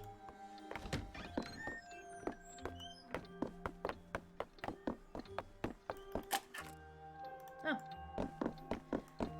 Didn't get that earlier. Marble altar with two very heavy brass candlesticks. Faint cloying smell of wine.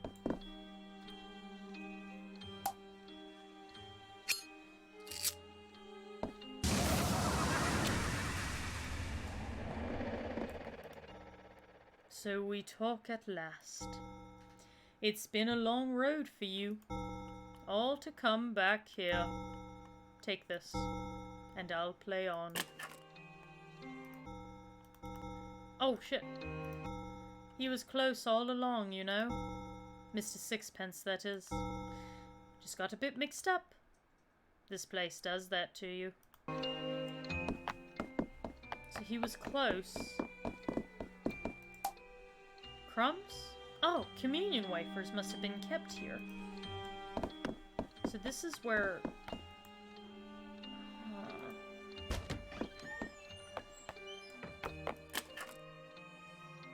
Oh, that's that blank cartridge. Yeah, I remember that.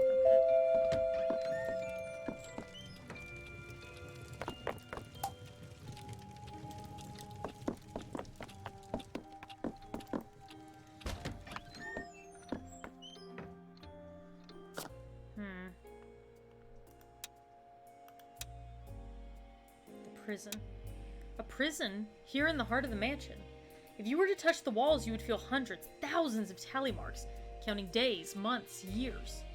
There's a tree growing from the cracks in the floor. How long would it take for the little sapling to become fully grown? How many years? A lot of years.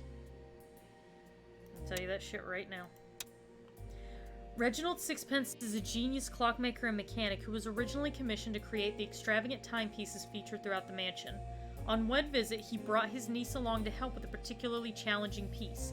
After the Marquis met her, the rate of Sixpence's invitations to the mansion increased dramatically, and over the years and events that followed, the two men became extremely close. But Reginald could be somewhat blind to the intentions and emotions of others. He has become distraught that one of the Marquis's projects that Sixpence helped with may have a darker and more dangerous aim than he imagined. So yeah, his niece was the one that the Marquis found. Okay, so he's just got one niece. So Eleanor and the Bloody Woman are the same person.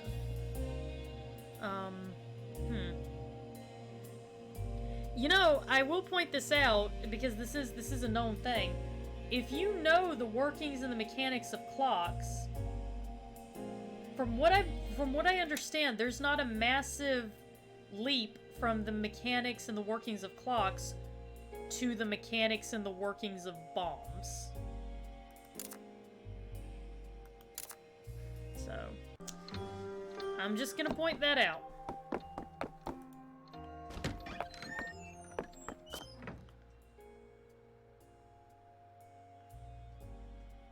In all these rooms, let's go up this way and go through the other door and see what else we can find out.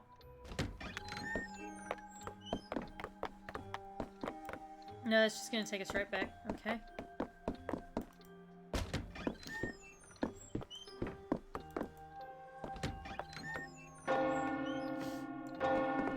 Apparently Reginald was really close.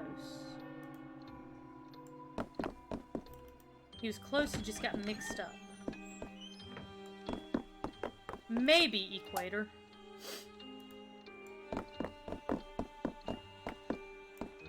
Could be that. Said he was really, really close. Alright. I think we need to save...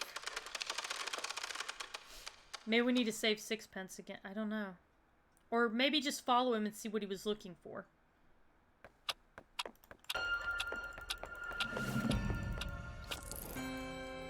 Alright, he's going up this way. Come on, come on. Move, move, move, move, move. Let's go, cardio boy.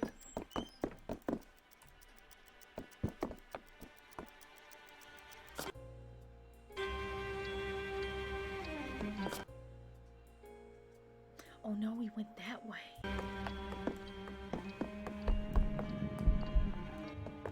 Calm down, Reggie. They won't look for you here. Probably.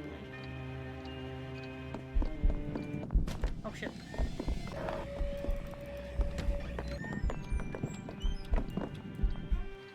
Corridor, I think, perhaps. Ah, yes, now, if Thanos' blueprint is correct, the safe should be in here. So he was hunting for something, like, desperately. My word, this room is ominous. Aha! Grayson, you reprobate, you had better be right! Ha! It's a bingo!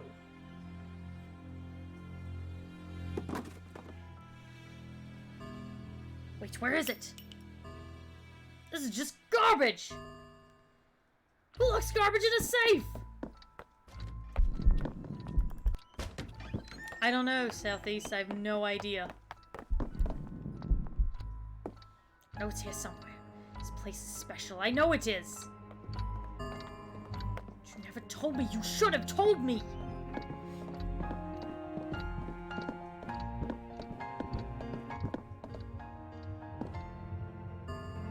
Nothing.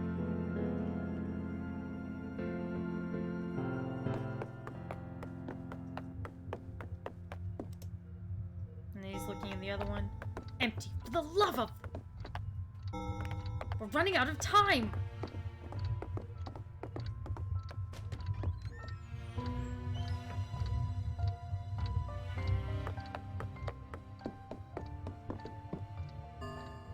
not here.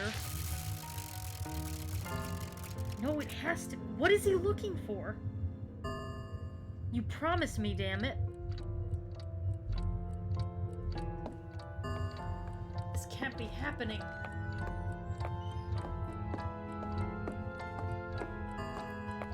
Lucas, what have you done?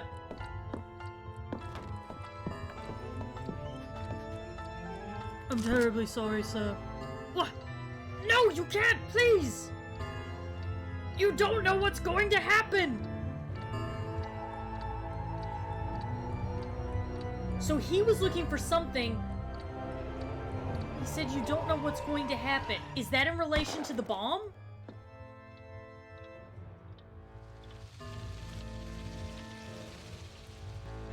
Shoot you messily in the chest, have a devil of time. Right.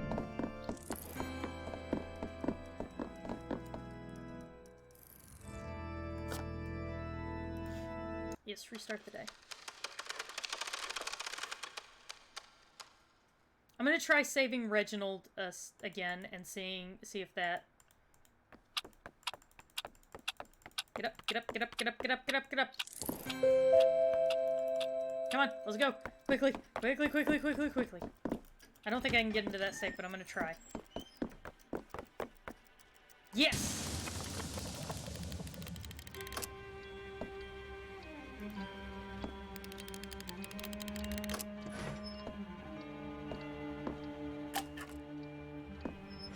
Placed neatly inside the safe is an invitation.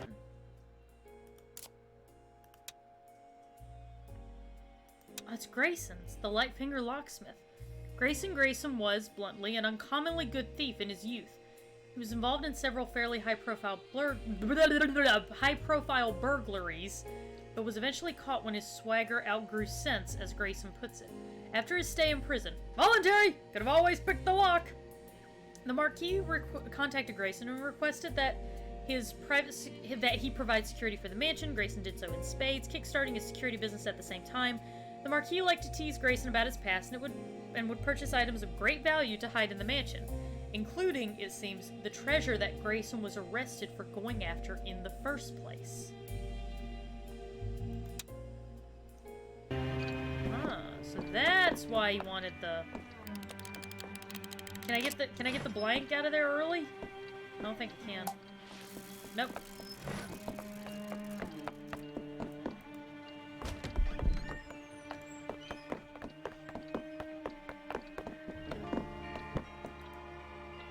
So what do I need to do?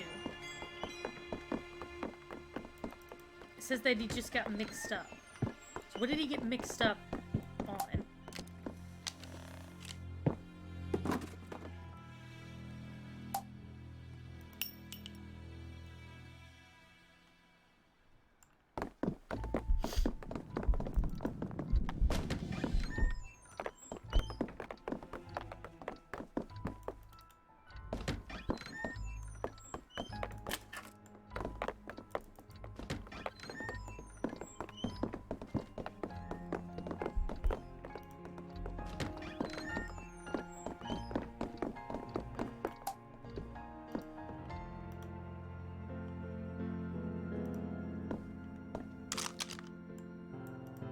Okay.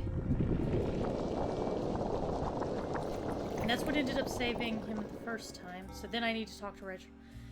There's something here. There's more to this chapel than I knew. I should have guessed. Look for where you can use your powers. See through the facade to the truth behind. You have to go back through and resave everyone?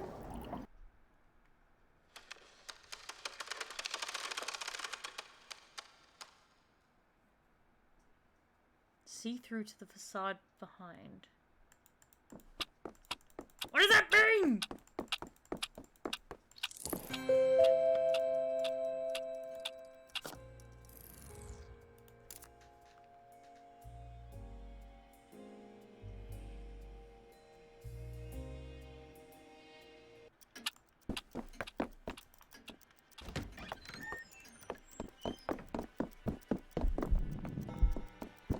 Must have it. What was that?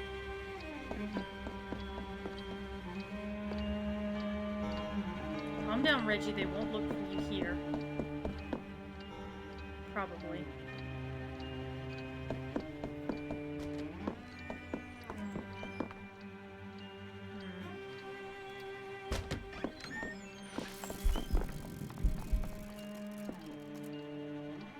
And he goes for the safe.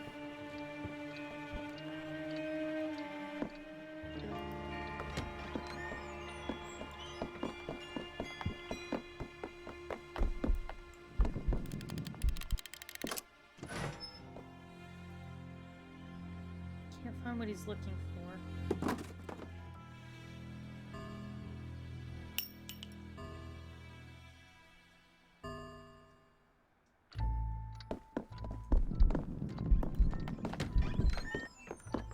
Let me go through this just one more time.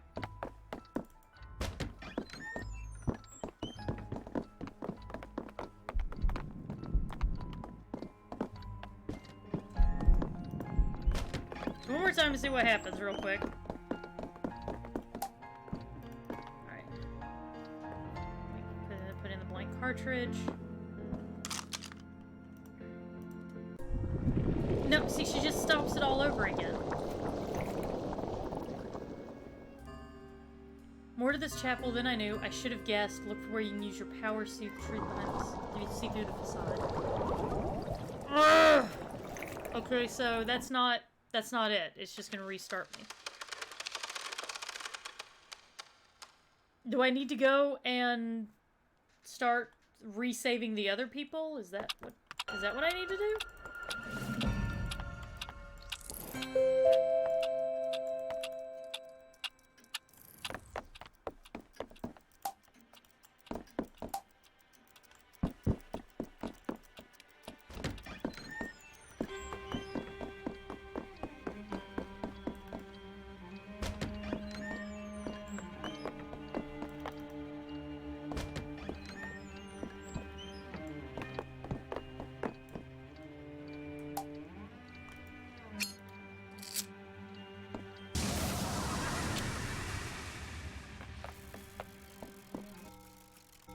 Close all along, just a bit mixed up.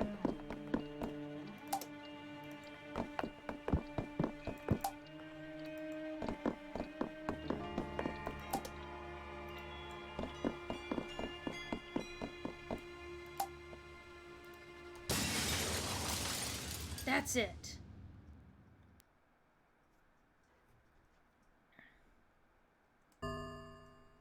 Well found, Boone. Please, come join me.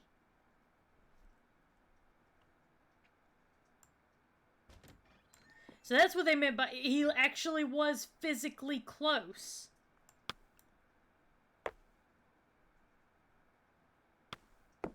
He was right in front of the answer the whole time, and he didn't realize it.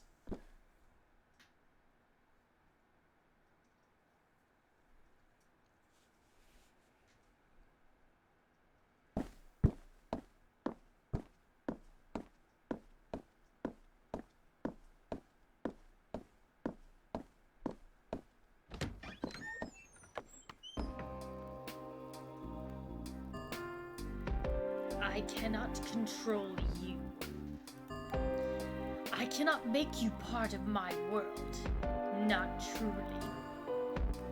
But perhaps once you see, you will decide for yourself whether or not this world is the right one for us. This is Lucas Barnes, the Marquis of the Sexy Brutale. Lucas. My Lucas. I have brought us all here to judge this man. Or rather, to sentence him. His guilt is not in question. This was the thing that fell from the clock tower, fuck! His guilt is not in question. You don't understand, please. He is a good man. We shall see. Boone, watch carefully.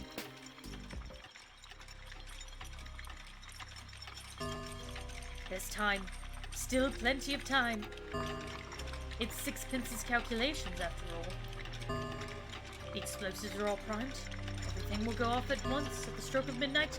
A garden full of my guests safely outside by then, and a garden full of witnesses to clear me of any wrongdoing. It's risky. But the insurance, it's a new life for this is something a little less extravagant this time. You mean to tell me all this shit was over insurance fraud?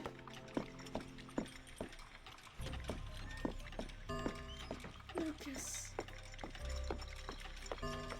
My Lucas.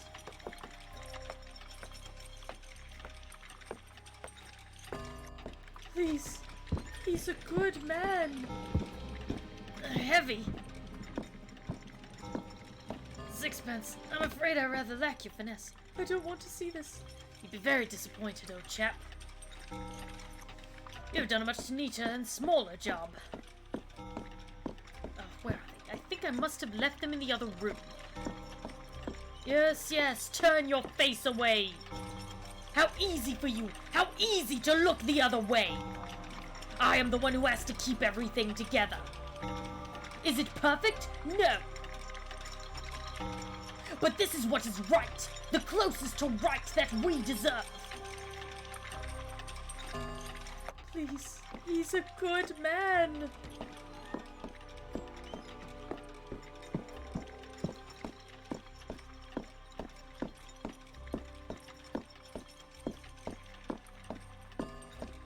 My beautiful mansion. I will miss you so dearly. But you were also a gamble, and not one that has paid off. House is not always winning, and you are a luxury I can no longer afford. It's time to cash in the check. What was that?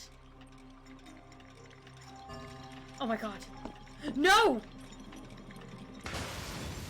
Fire!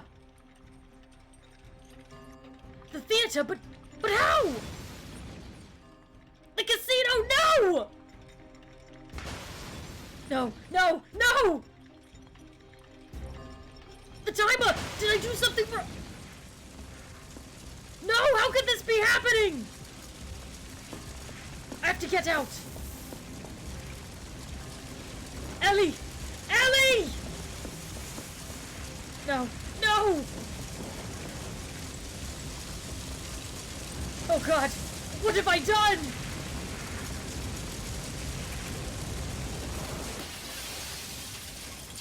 That was what fell out of the clock tower. All the bombs went off early. He survived that fall. A little bruised, somewhat broken, but he lived. And there you have it, Boone. This man set a fire in his own mansion for nothing more than the insurance. The guests in the mansion, they didn't truly die to giant spiders or demon fish or crushing cages. They died in the fire that this man set. I have kept this mansion running, embellished the deaths, added some flair, but this is the man truly responsible for the deaths in this mansion. This isn't everything. You don't know. It is more than enough! We will wait, Boone. If you can figure this out, if you wish to save this man, then go ahead. I will not stop you.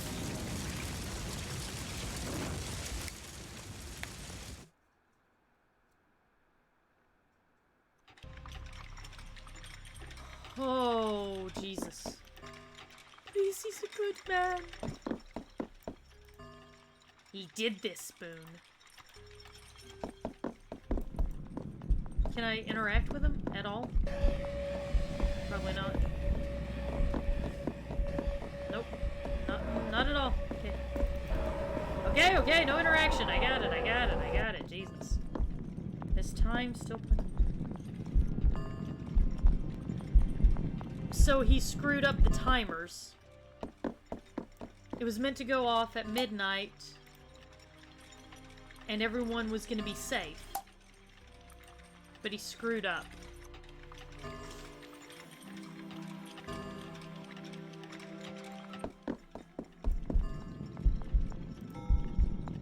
He burned them all, everyone. How dare he forget ever, even for a moment! How dare she! It's It's not about changing what he did, just about what could be. It's changing what could be.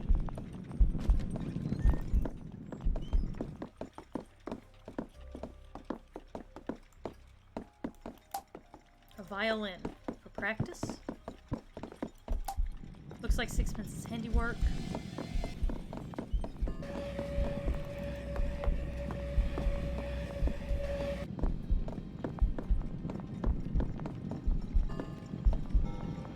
No more, no more.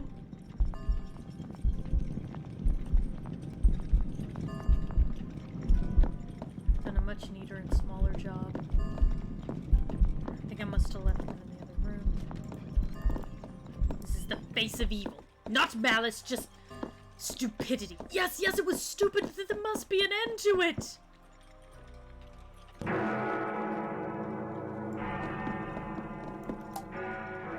Ledger showing the casino operating at a loss. A Bible. The inscription is from Lafcadio. The little statue was carved by Trinity. Lucas. An enormous clock looming over the mansion. So I just set my watch to the clock. My Lucas. So I've got to restart and start where that bomb is. Oh no, Southeast, don't worry. I'm going to save this man. He did a stupid thing, but he didn't intend for people to get hurt.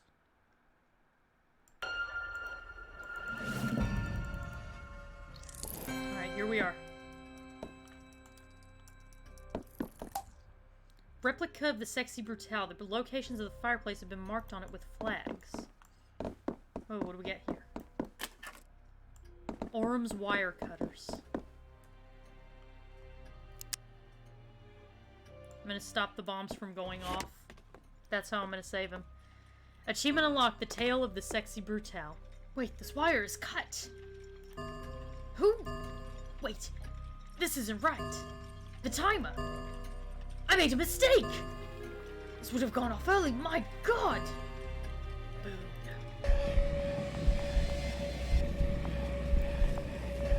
Oh, I guess I can't do anything, I can't move or anything, so. I think we can forgo having the masks chase you, Boone. There's no need for that anymore. Not here. Lafcadio! What are you doing here? Please, you have to leave. This... I can explain, or rather... I don't imagine I need to. I'm so sorry, my old friend. I should have told you... But you can be rather proper, no? I'm going to burn this place down. You know I love this place. It's everything. But I love her more. We have a child on the way, you know. And this mansion, the cost, the sheer drain of it. I'm not the young, reckless gambler I used to be, Laffy. I thought you'd be proud. I've locked those demons up tight. No more chasing the high stakes for me. Although I will admit this plan was somewhat thrilling. But I'd timed it so that everything will detonate once everyone is safely outside. There's one of these devices in every fireplace, and all the fireplaces are connected. But no one will be hurt. And then it's the darndest thing that this wire here was cut. And I've just noticed a rather terrible mistake. I think if it hadn't been cut, then everything would have gone off early. I can't imagine what would have happened. You see, he never meant it. He never meant to hurt anyone. Please, please stop this torture. Eleanor? Is that you?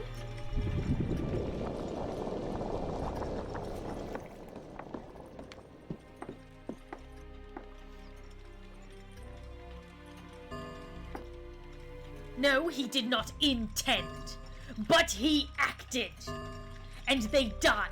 They all died. He killed them, Boone. He killed everyone he ever cared about. His friends, his own wife, his unborn We don't deserve to be forgiven! They don't deserve to be forgotten! Don't you see, Boone? This is how I kept them alive! This party, this day! This party, this day!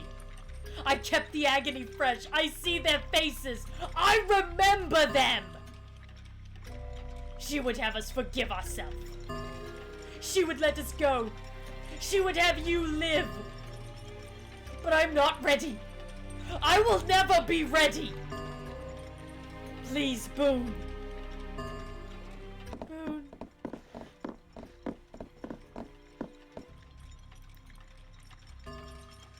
Everything you see in this mansion, it's the memory of a broken man, reliving the nightmare of the night he murdered everyone dear to him. One terrible act that he has wished he could take back every second that he has lived since. There's only one man responsible for everything happening in this mansion.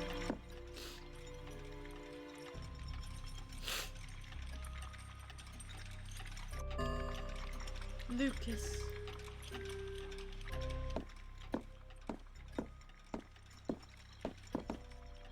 That's why they needed me. Guys, that's why they needed me. What do you do with a priest, guys? You confess your sins. And then you're wiped clean. Holy shit. Lucas.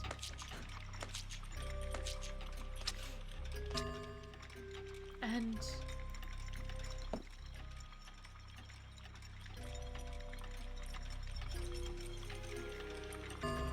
Lucas. Oh, shit! I don't exist! I am the Marquis! Look how old you have gotten, my love. It's time. We must go to see him. Oh, shit. So Lafcadio... So I was never Lafcadio. I was just assuming... Fuck. So Eleanor did this to save me. Shit.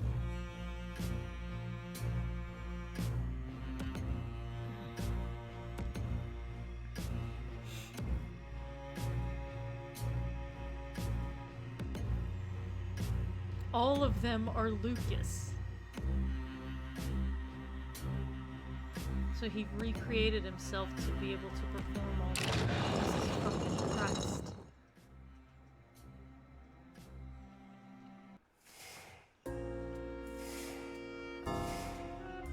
It's been more than 40 years, Lucas. You've punished yourself long enough. You almost died when you fell. Then it's been like you stayed alive just to make sure you suffered. You were hospitalized, near dead. You went to prison. But it still wasn't enough. You have suffered and missed us every day. We aren't here to forgive you, Lucas. You will never have that. We are gone, and we cannot say the words. You cannot ever know if we would say those words. But as much as you have hated yourself, you have always known one thing. In your heart of hearts, you know that I would not have wanted you to suffer forever. One day, enough would be enough. Today can be that day, Lucas, if you want. If you are ready. You don't have to forget. You only have to forgive yourself just enough to live. His very appearance is painful for me to look at. Just as my appearance is painful for you. He is the king of this mansion. He is perhaps the purest glimpse into your soul, my love. frail, ragged, alone, but beyond powerful. Enough rage and pain and grief to destroy and rebuild this mansion 100,000 times over. Trapped down here, watching his friends murdered over and over and over through these mirrors. He is king of this mansion, but a puppet king. It is time to release him from this torment.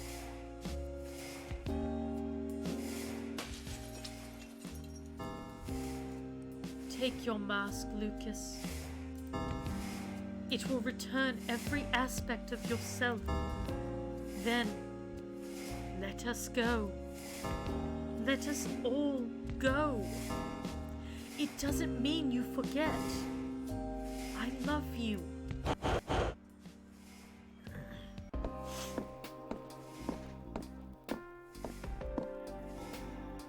There is one other option. Walk away. Use the watch. Turn back time. Let the party start again. We will all be here. Your friends will be here. Your mansion, your memories. You don't have to let them go. It is your choice. Do you want to restart the day?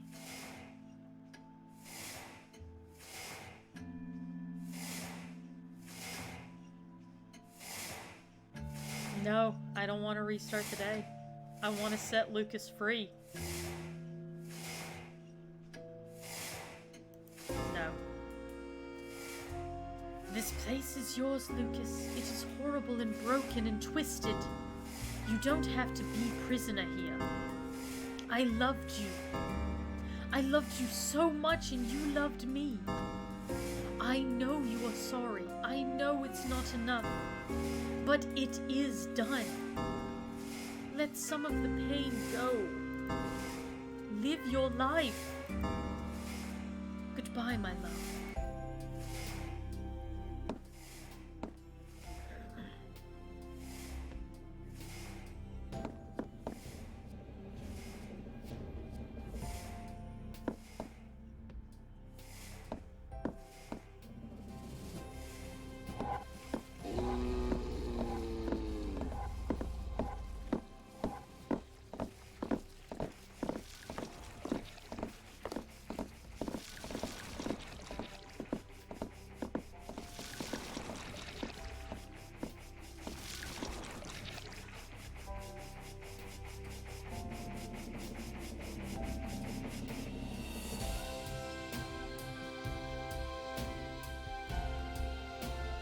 So I'm making replicants of myself just like I did before, but this time to save everyone instead of kill everyone.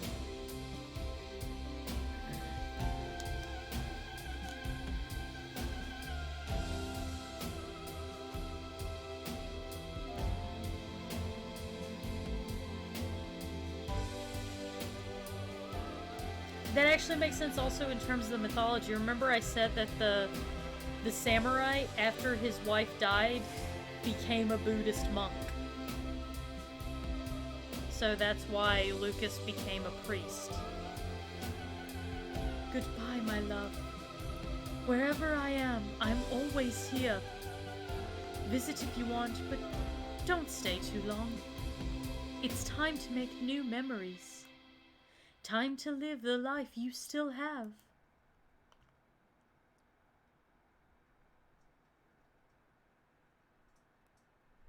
Time to move on, old man.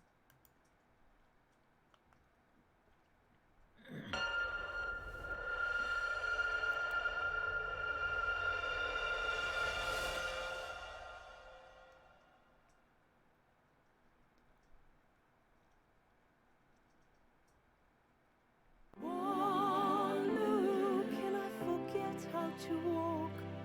One smile, though I can't talk. One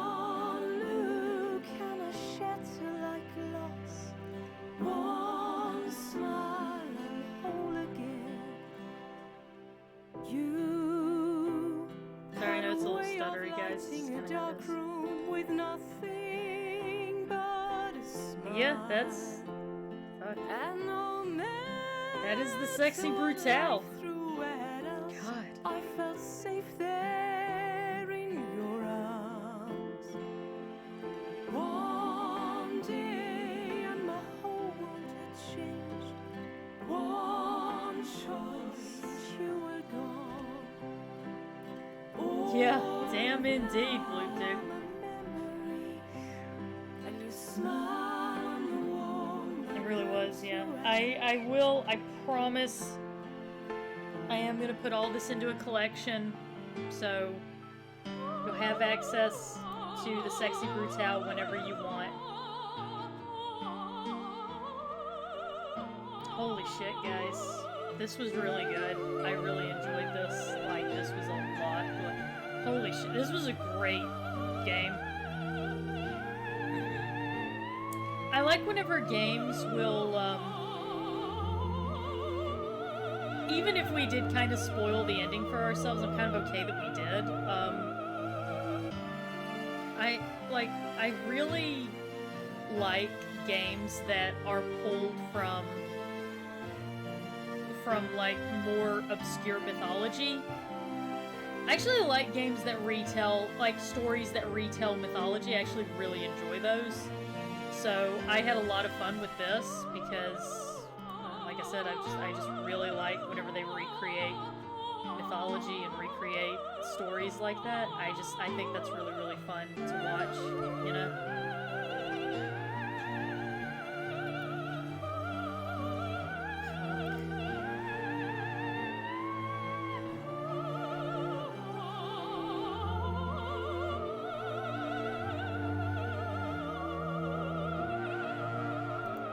That was really good. I really, really enjoyed this.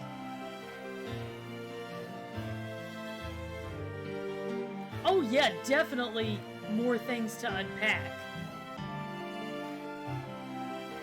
Definitely. There's a lot to unpack. The symbolism I really, really love.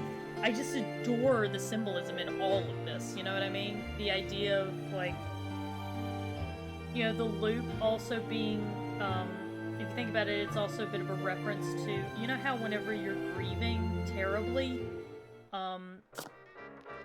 like whenever you grieve, you feel like you're, like, grief by its nature is very cyclical, and sometimes you feel like you're stuck in it and you can't get out. And, you know, I think that's part of, you know, that symbolism of going and going and going and getting nowhere, round in circles again and again, restarting constantly.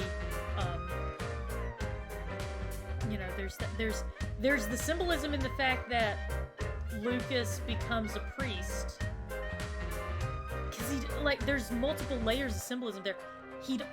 I think Lafcadio really did exist. He was just entirely removed from the timeline, I think. I think Lafcadio did exist, and, you know, Lucas had always looked up to him. He wanted to be like Lafcadio, so whenever everything happened, he became a priest like Lafcadio, but he kind of forgot one of the big tenets of, well, this is my own interpretation, please take this as you will, don't flame me because I talked about religion in a non-hateful way, please don't. I have my own things about religion, I have my own opinions, but it's just one pretty big aspect of Christianity, which I feel Lafcadio was a sect of based on the way he was dressed and the fact they had a chapel and all that stuff.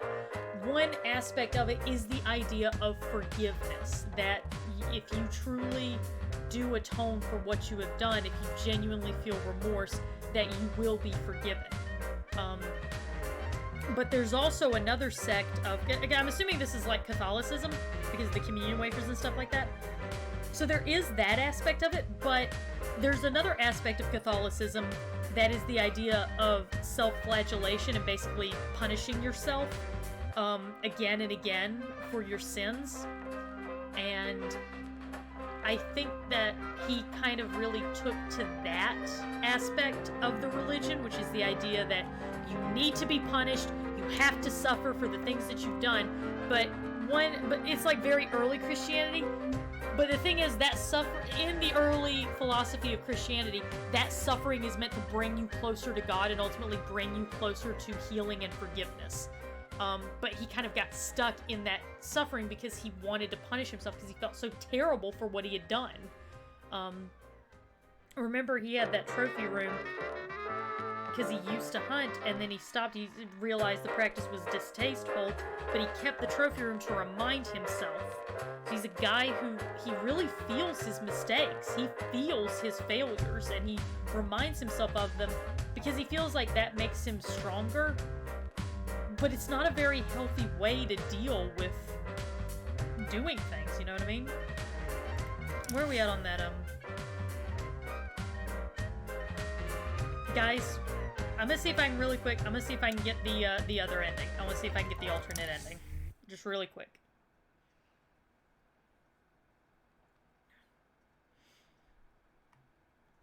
Yeah, he did take Lefkadia's place, like... yeah, recent Christianity is more focused on that, but, older sects of Christianity, used, it's kind of hard to explain. Older sects of Christianity, used the concept of suffering and atonement to explain why bad things happen. You know, like, if there is a God, why do you experience pain, you know, all that stuff. And...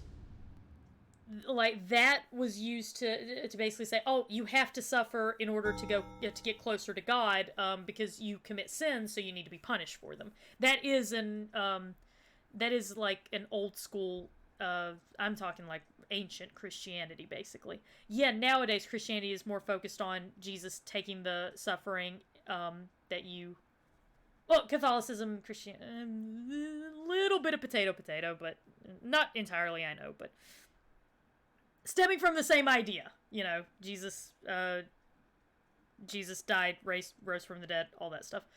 Either way, the concept being that you have to suffer in order to get closer to God. So he was really more focused on that aspect more than the forgiveness aspect. Alright, we are going to fly through all of this. We're going to fly hardcore through all of this, and we're going to get the other ending. Let's go, big guy. Let's go.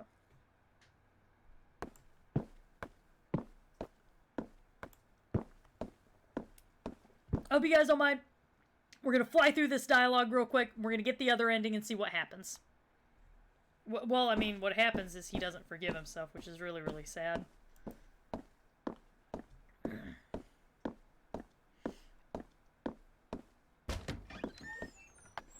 Thought about it, I would have saved. I can't control you. You exist separately. We're just gonna fly through this. Yeah, same for me, Blue, because I was raised Christian as well. I actually do still have some... I don't talk about it too much, because, you know, it's like, it's nobody's business, nobody cares. I do still hold a belief in a higher power.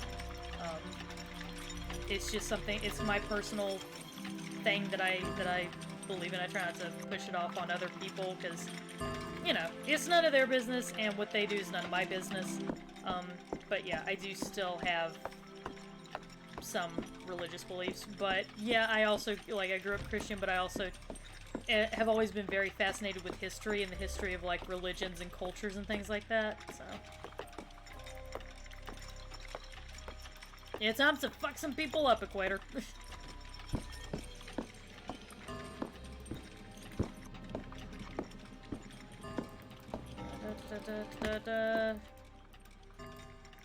He's a very disappointed old chap. Done a much neater and smaller job. I think I must have left him in the other room. Do you remember when Tequila sang for Grayson's birthday? Have you ever seen a man blush so hard? I remember. This is different dialogue.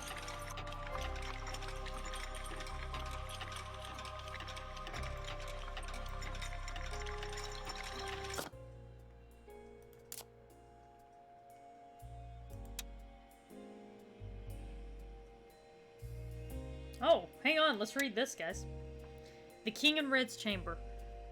A room of true horror exists in the twisted, dark heart of the mansion. An ancient man, his body broken and ravaged by the atrocities he's endured, hangs suspended in a chamber that forces breath into and out of his lungs. Surrounding him are 7 mirrors, showing him the murders of guests throughout the mansion. With every death, the man weeps tears of blood. When the tank is full, a nightmare energy...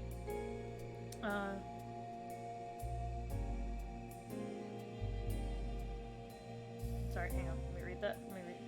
History's been a really big deal for me during high school time. Oh yeah, absolutely. History is extremely important, the way I see it. I think it's one of the most important things you could possibly learn. With every death, man weeps tears of blood. When the tank is full, a nightmare engine rains the blood down over the mansion, starting the same hellish day all over again. He is the near-mindless source of power that fuels the endless day of the sexy Brutale. This is the throne room of the King in Red. Hidden away in the mansion gardens, is the tiny cottage where the Marquis and his wife would spend their time together when not planning and organizing the hectic and draining schedule of the mansion. It was a solace for both of them, and the more time the Marquis spent there, the more he longed to retreat from the demands of the mansion and its stress, to spend more time with his wife, preparing for a new life as a growing family. It is... I cannot go on.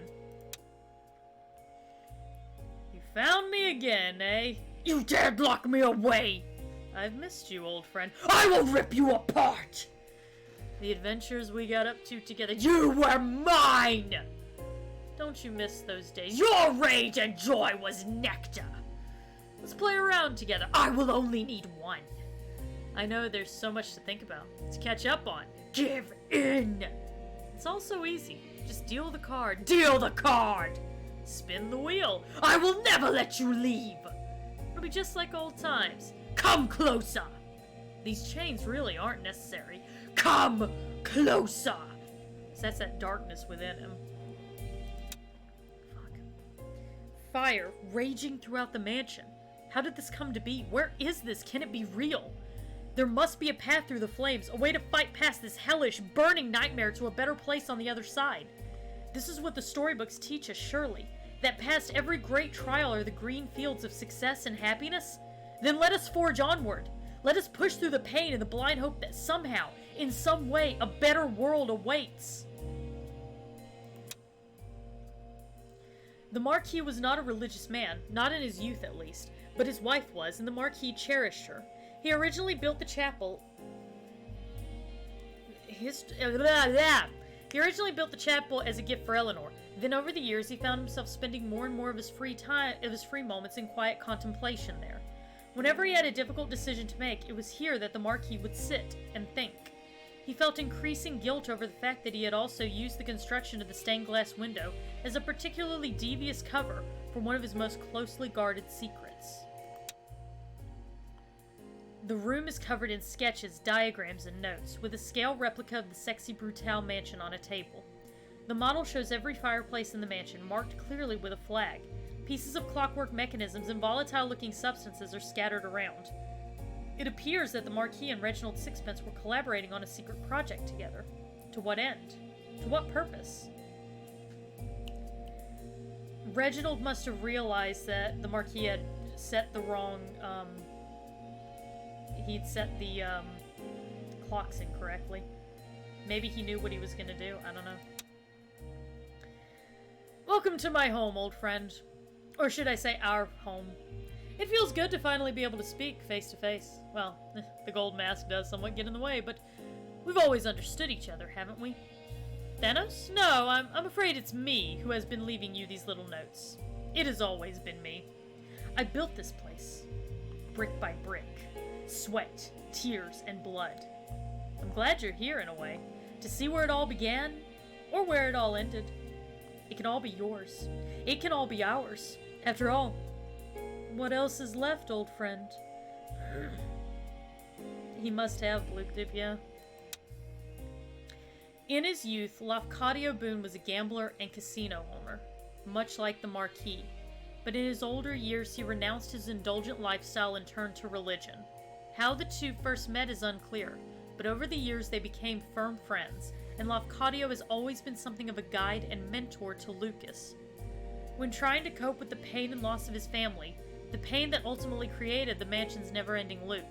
Lucas imagined himself as Lafcadio, drawing what little solace he could from his old friend's faith and strength. The sinful creature. The Marquis.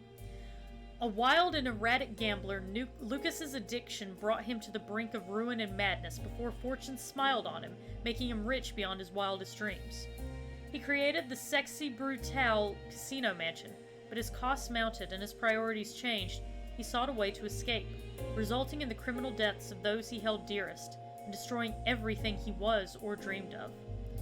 Over the decades that passed, Lucas has relived the consequences over and over, unsure whether death or life in torment was his correct punishment. Perhaps now, finally, the manifest love in his wife's memory has allowed this old man some peace in his final days. The Red Dove. Eleanor met Lucas through her uncle, Reginald Sixpence.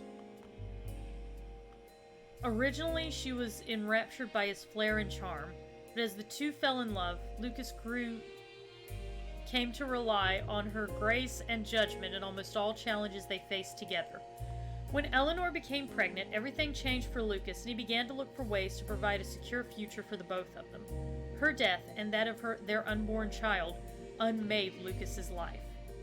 Their memory is pure agony to him, but he also knows that she would not want him to suffer forever. The events of the Sexy Brutale were born from the impossible conflict between these two states of mind.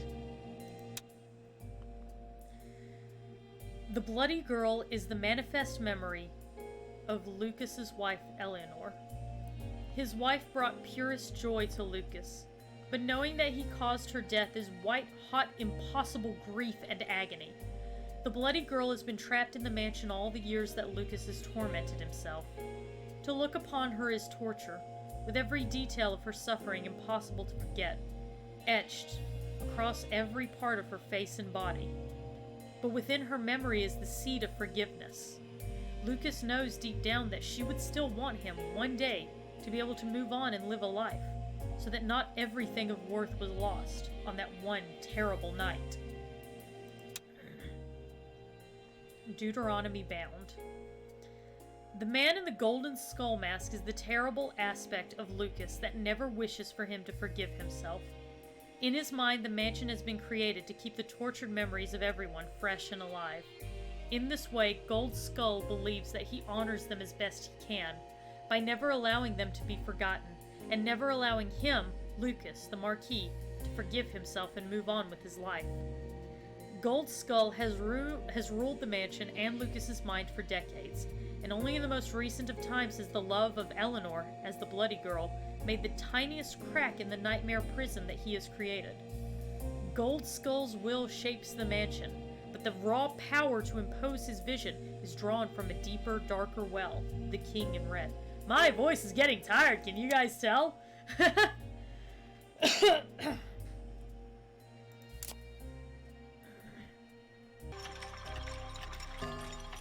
Lucas. My Lucas.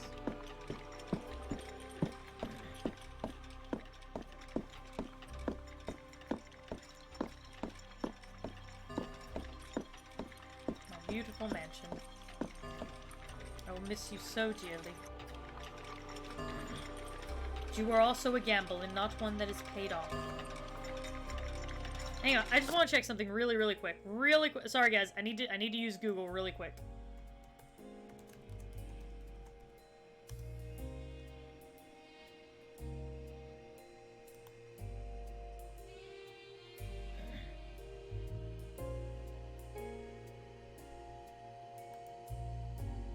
I just want to check something.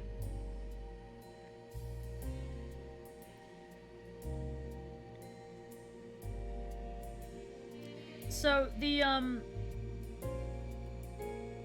Deuteronomy, because I saw he was called Deuteronomy, Bond, you know, that aspect of Lucas that wants to punish him. The Book of Deuteronomy is the, let's see, it is the second law, as in, it's Moses' retelling of God's laws. that book is the focus of that book in the Bible is the renewal of God's covenant and Moses' call to obedience to the people of Israel. So yeah, I was curious about what that was. I wanted to double check.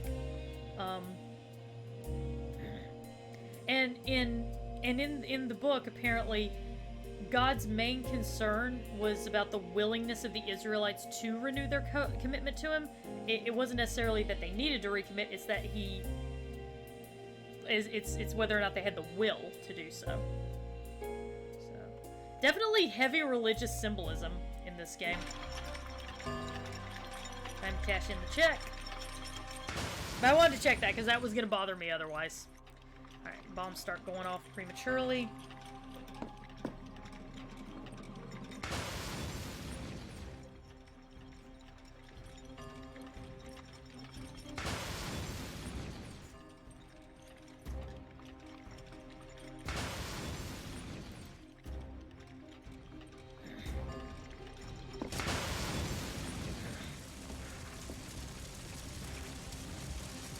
I don't know if you get another ending, Equator. I can check that after I get done with this.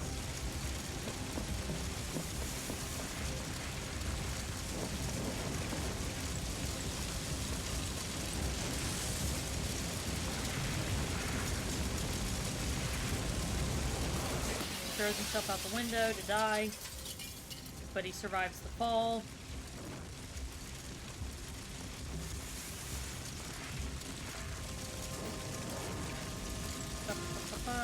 Come on, fly through. Shall we go again?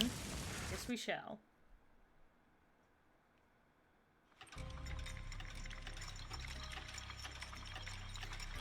Yeah, I mean, I understand why people aren't super into, like, religious symbolism and stuff, but I do think that, I think it can be used to help tell a really, really good story. He did this, Boone. Please, he's a good man. Yes, he sinned, but how much torment is enough? We gain nothing from this. She would have us forgive ourselves. For what? How dare she? Look at him! Think of what he did! You stop him, then what? What do we have left? Think!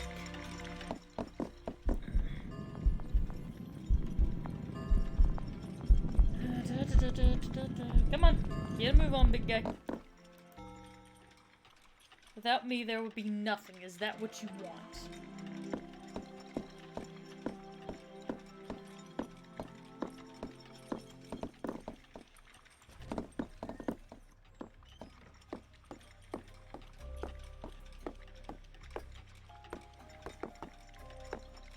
Kind of difficult watching this play out and knowing that I'm gonna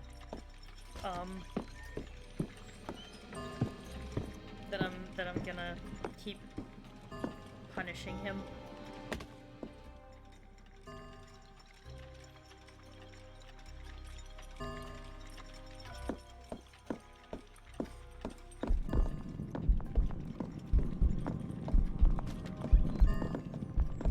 Just to look at him disgusts me. He's a good man. He is. Link up. Restart the day. Like I said, we're gonna fly through a lot of the dialogue to get to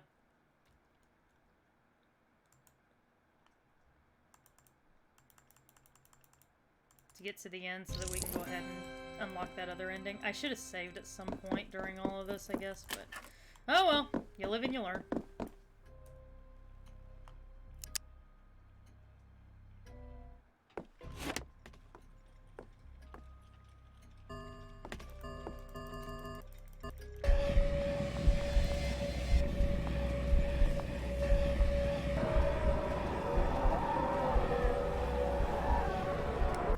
That's why the masks affect us, I guess. Because we're two people existing outside of...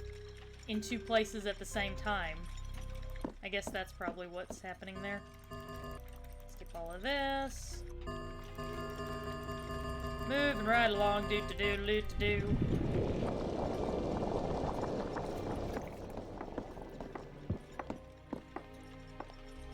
Oh, my dear, I'm so happy to see you. Oh, my dear, I'm so happy to see you. Oh, God, you got period blood all over the place. You know how I feel about that.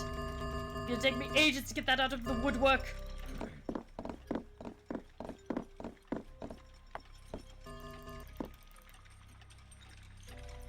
Boone, please inform my husband that there's nothing wrong with having your period everywhere. It's a natural part of the body. Boone, please inform my wife that even though it is a natural part of the body, shitting is also a natural part of the body, and you notice how I don't do that everywhere that I go. Well, Boone, you let Lucas know that if not for this natural part of the body that apparently is exactly like shitting, we would not have been able to get pregnant earlier. Boone, please ask my wife why the fuck she's bleeding all over the place whenever she's supposed to be pregnant. What the fuck is going on around here? Boone, please inform my husband that I had a miscarriage. Boone, please inform my wife that I'm horrified that this is how she's chosen to tell me this. Boone, please inform my husband that I didn't actually have a miscarriage. I already birthed the baby out.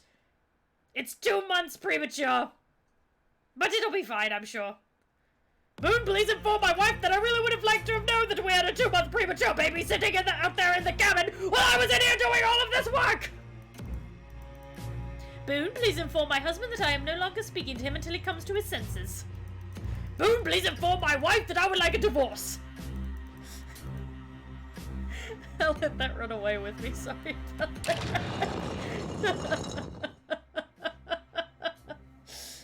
I got a little too into that, I'm sorry guys. Alright. I'm fine, it's a distraction. Hey, by the way. I just kinda got into it. Alright, skip all of this.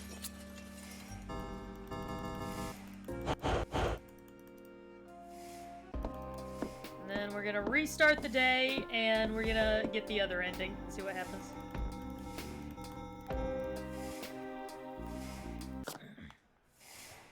Yes, restart the day. Continue the cycle! We were all in hell!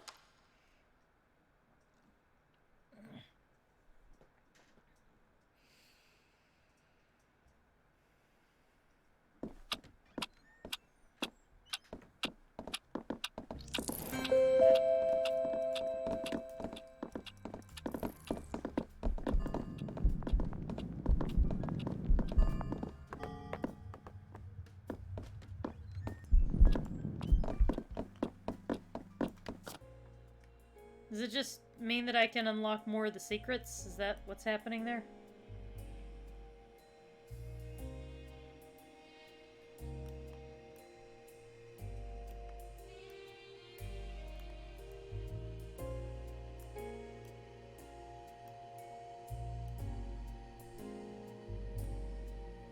Hang on. I'm just gonna check, like, does this just mean I just keep on playing? Brutale. Alternate ending.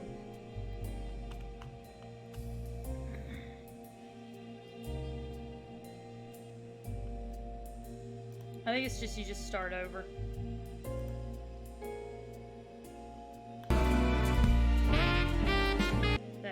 That is... Yeah, I think it just allows you to go through and keep, like, uncovering, secrets.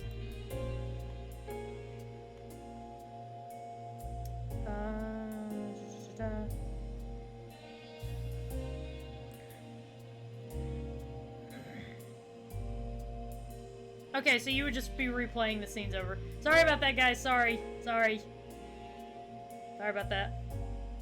Alright, so you just replay.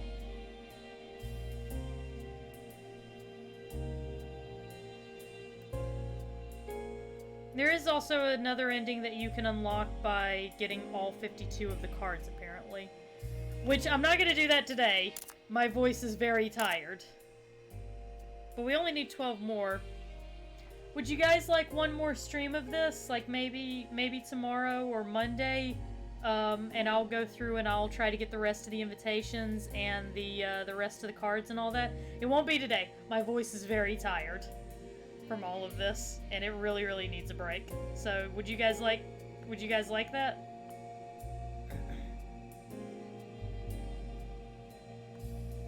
Because that'll probably be a whole stream in and of itself.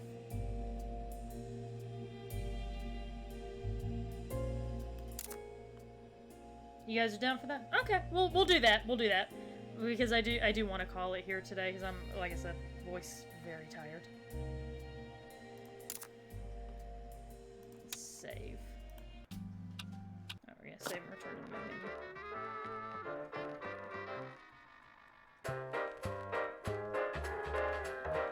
Let me mute this up. Okay. Well, I don't know about you guys, but I really enjoyed that. That was a lot of fun. And my voice needs a break, desperately. So, oh, man, that was fun. That was really, really fun. That was the primary ending of the Sexy Brutale, and next stream we will collect all the cards, collect all the invitations, and we'll unlock the alternate ending. So yeah, that's what we'll do. That is the plan. I had a lot of fun. I hope you guys had a great time, because I had an absolute fucking blast doing this. This was a very, very fun game. Very creative. And, you know, just really... It just draws you in. I really liked that. I liked how much it drew me in on everything that was going on. I was just really, really into this.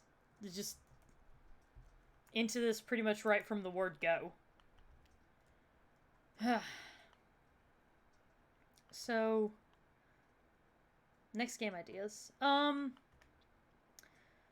We are gonna, whenever the Blair Witch comes out, guys, I will be streaming that. Sorry, guys, it's gonna be another stutter frame fiasco, because it's only available on PC or Xbox, and I don't have an Xbox, so we'll have to stream it on PC, and you guys know how my PC is. I think this stream was a little bit better, though, in terms of the stuttering. I don't think it was quite so bad, I like to think.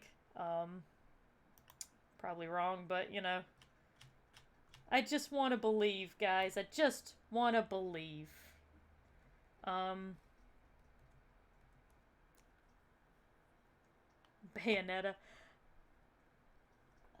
I don't think that's available on PlayStation 4. And I don't have an Elgato, which even then it would just be going through my laptop, which would be stutter framing. Well, we'll see. I'll think about it. I am thinking about doing like a lot more AAA stuff on. Oh, I know what'll be coming up next after I finish. If Bayonetta is on PlayStation 4, I might do it. We'll see. One thing that is definitely coming up. You shut up, you quitter. One thing that I definitely have planned coming up is, now that we have finished Sexy Brutale, we just have that other stream to, you know, wrap up the last of the endings and all that. Once we're done with all of that, there will be, because you guys requested it, I will be playing a murder mystery game called The Deed. It is a game where you are the one who commits the murder, but you specifically have to come up with the way, like, you have to perform the murder in such a way that you do not get caught. So that's like the basic premise of the whole deal is you've got to plan the murder, you've got to figure out how to hide the evidence, and you've got to figure out the right person to pin it on to find a way to completely get away with the murder. And I'm going to be playing that with I'm going to have Grandma play it with me. So what she's going to do is she is going to make all the decisions, because I've already played the game once. I've played The Deed and The Deed Dynasty. She's going to make all the decisions. She's going to have commentary on what's going on and all that stuff. Like, everything we do will be entirely her decisions. So she's going to try to get away with murder. That's the plan, is we're going to see if Grandma Bird can get away with murder. And I think that'll be a fun little adventure for everybody. Yeah, Grandma Bird's gonna try to get away with murder. And I would like to find somebody to raid. So let's see if we can't find somebody.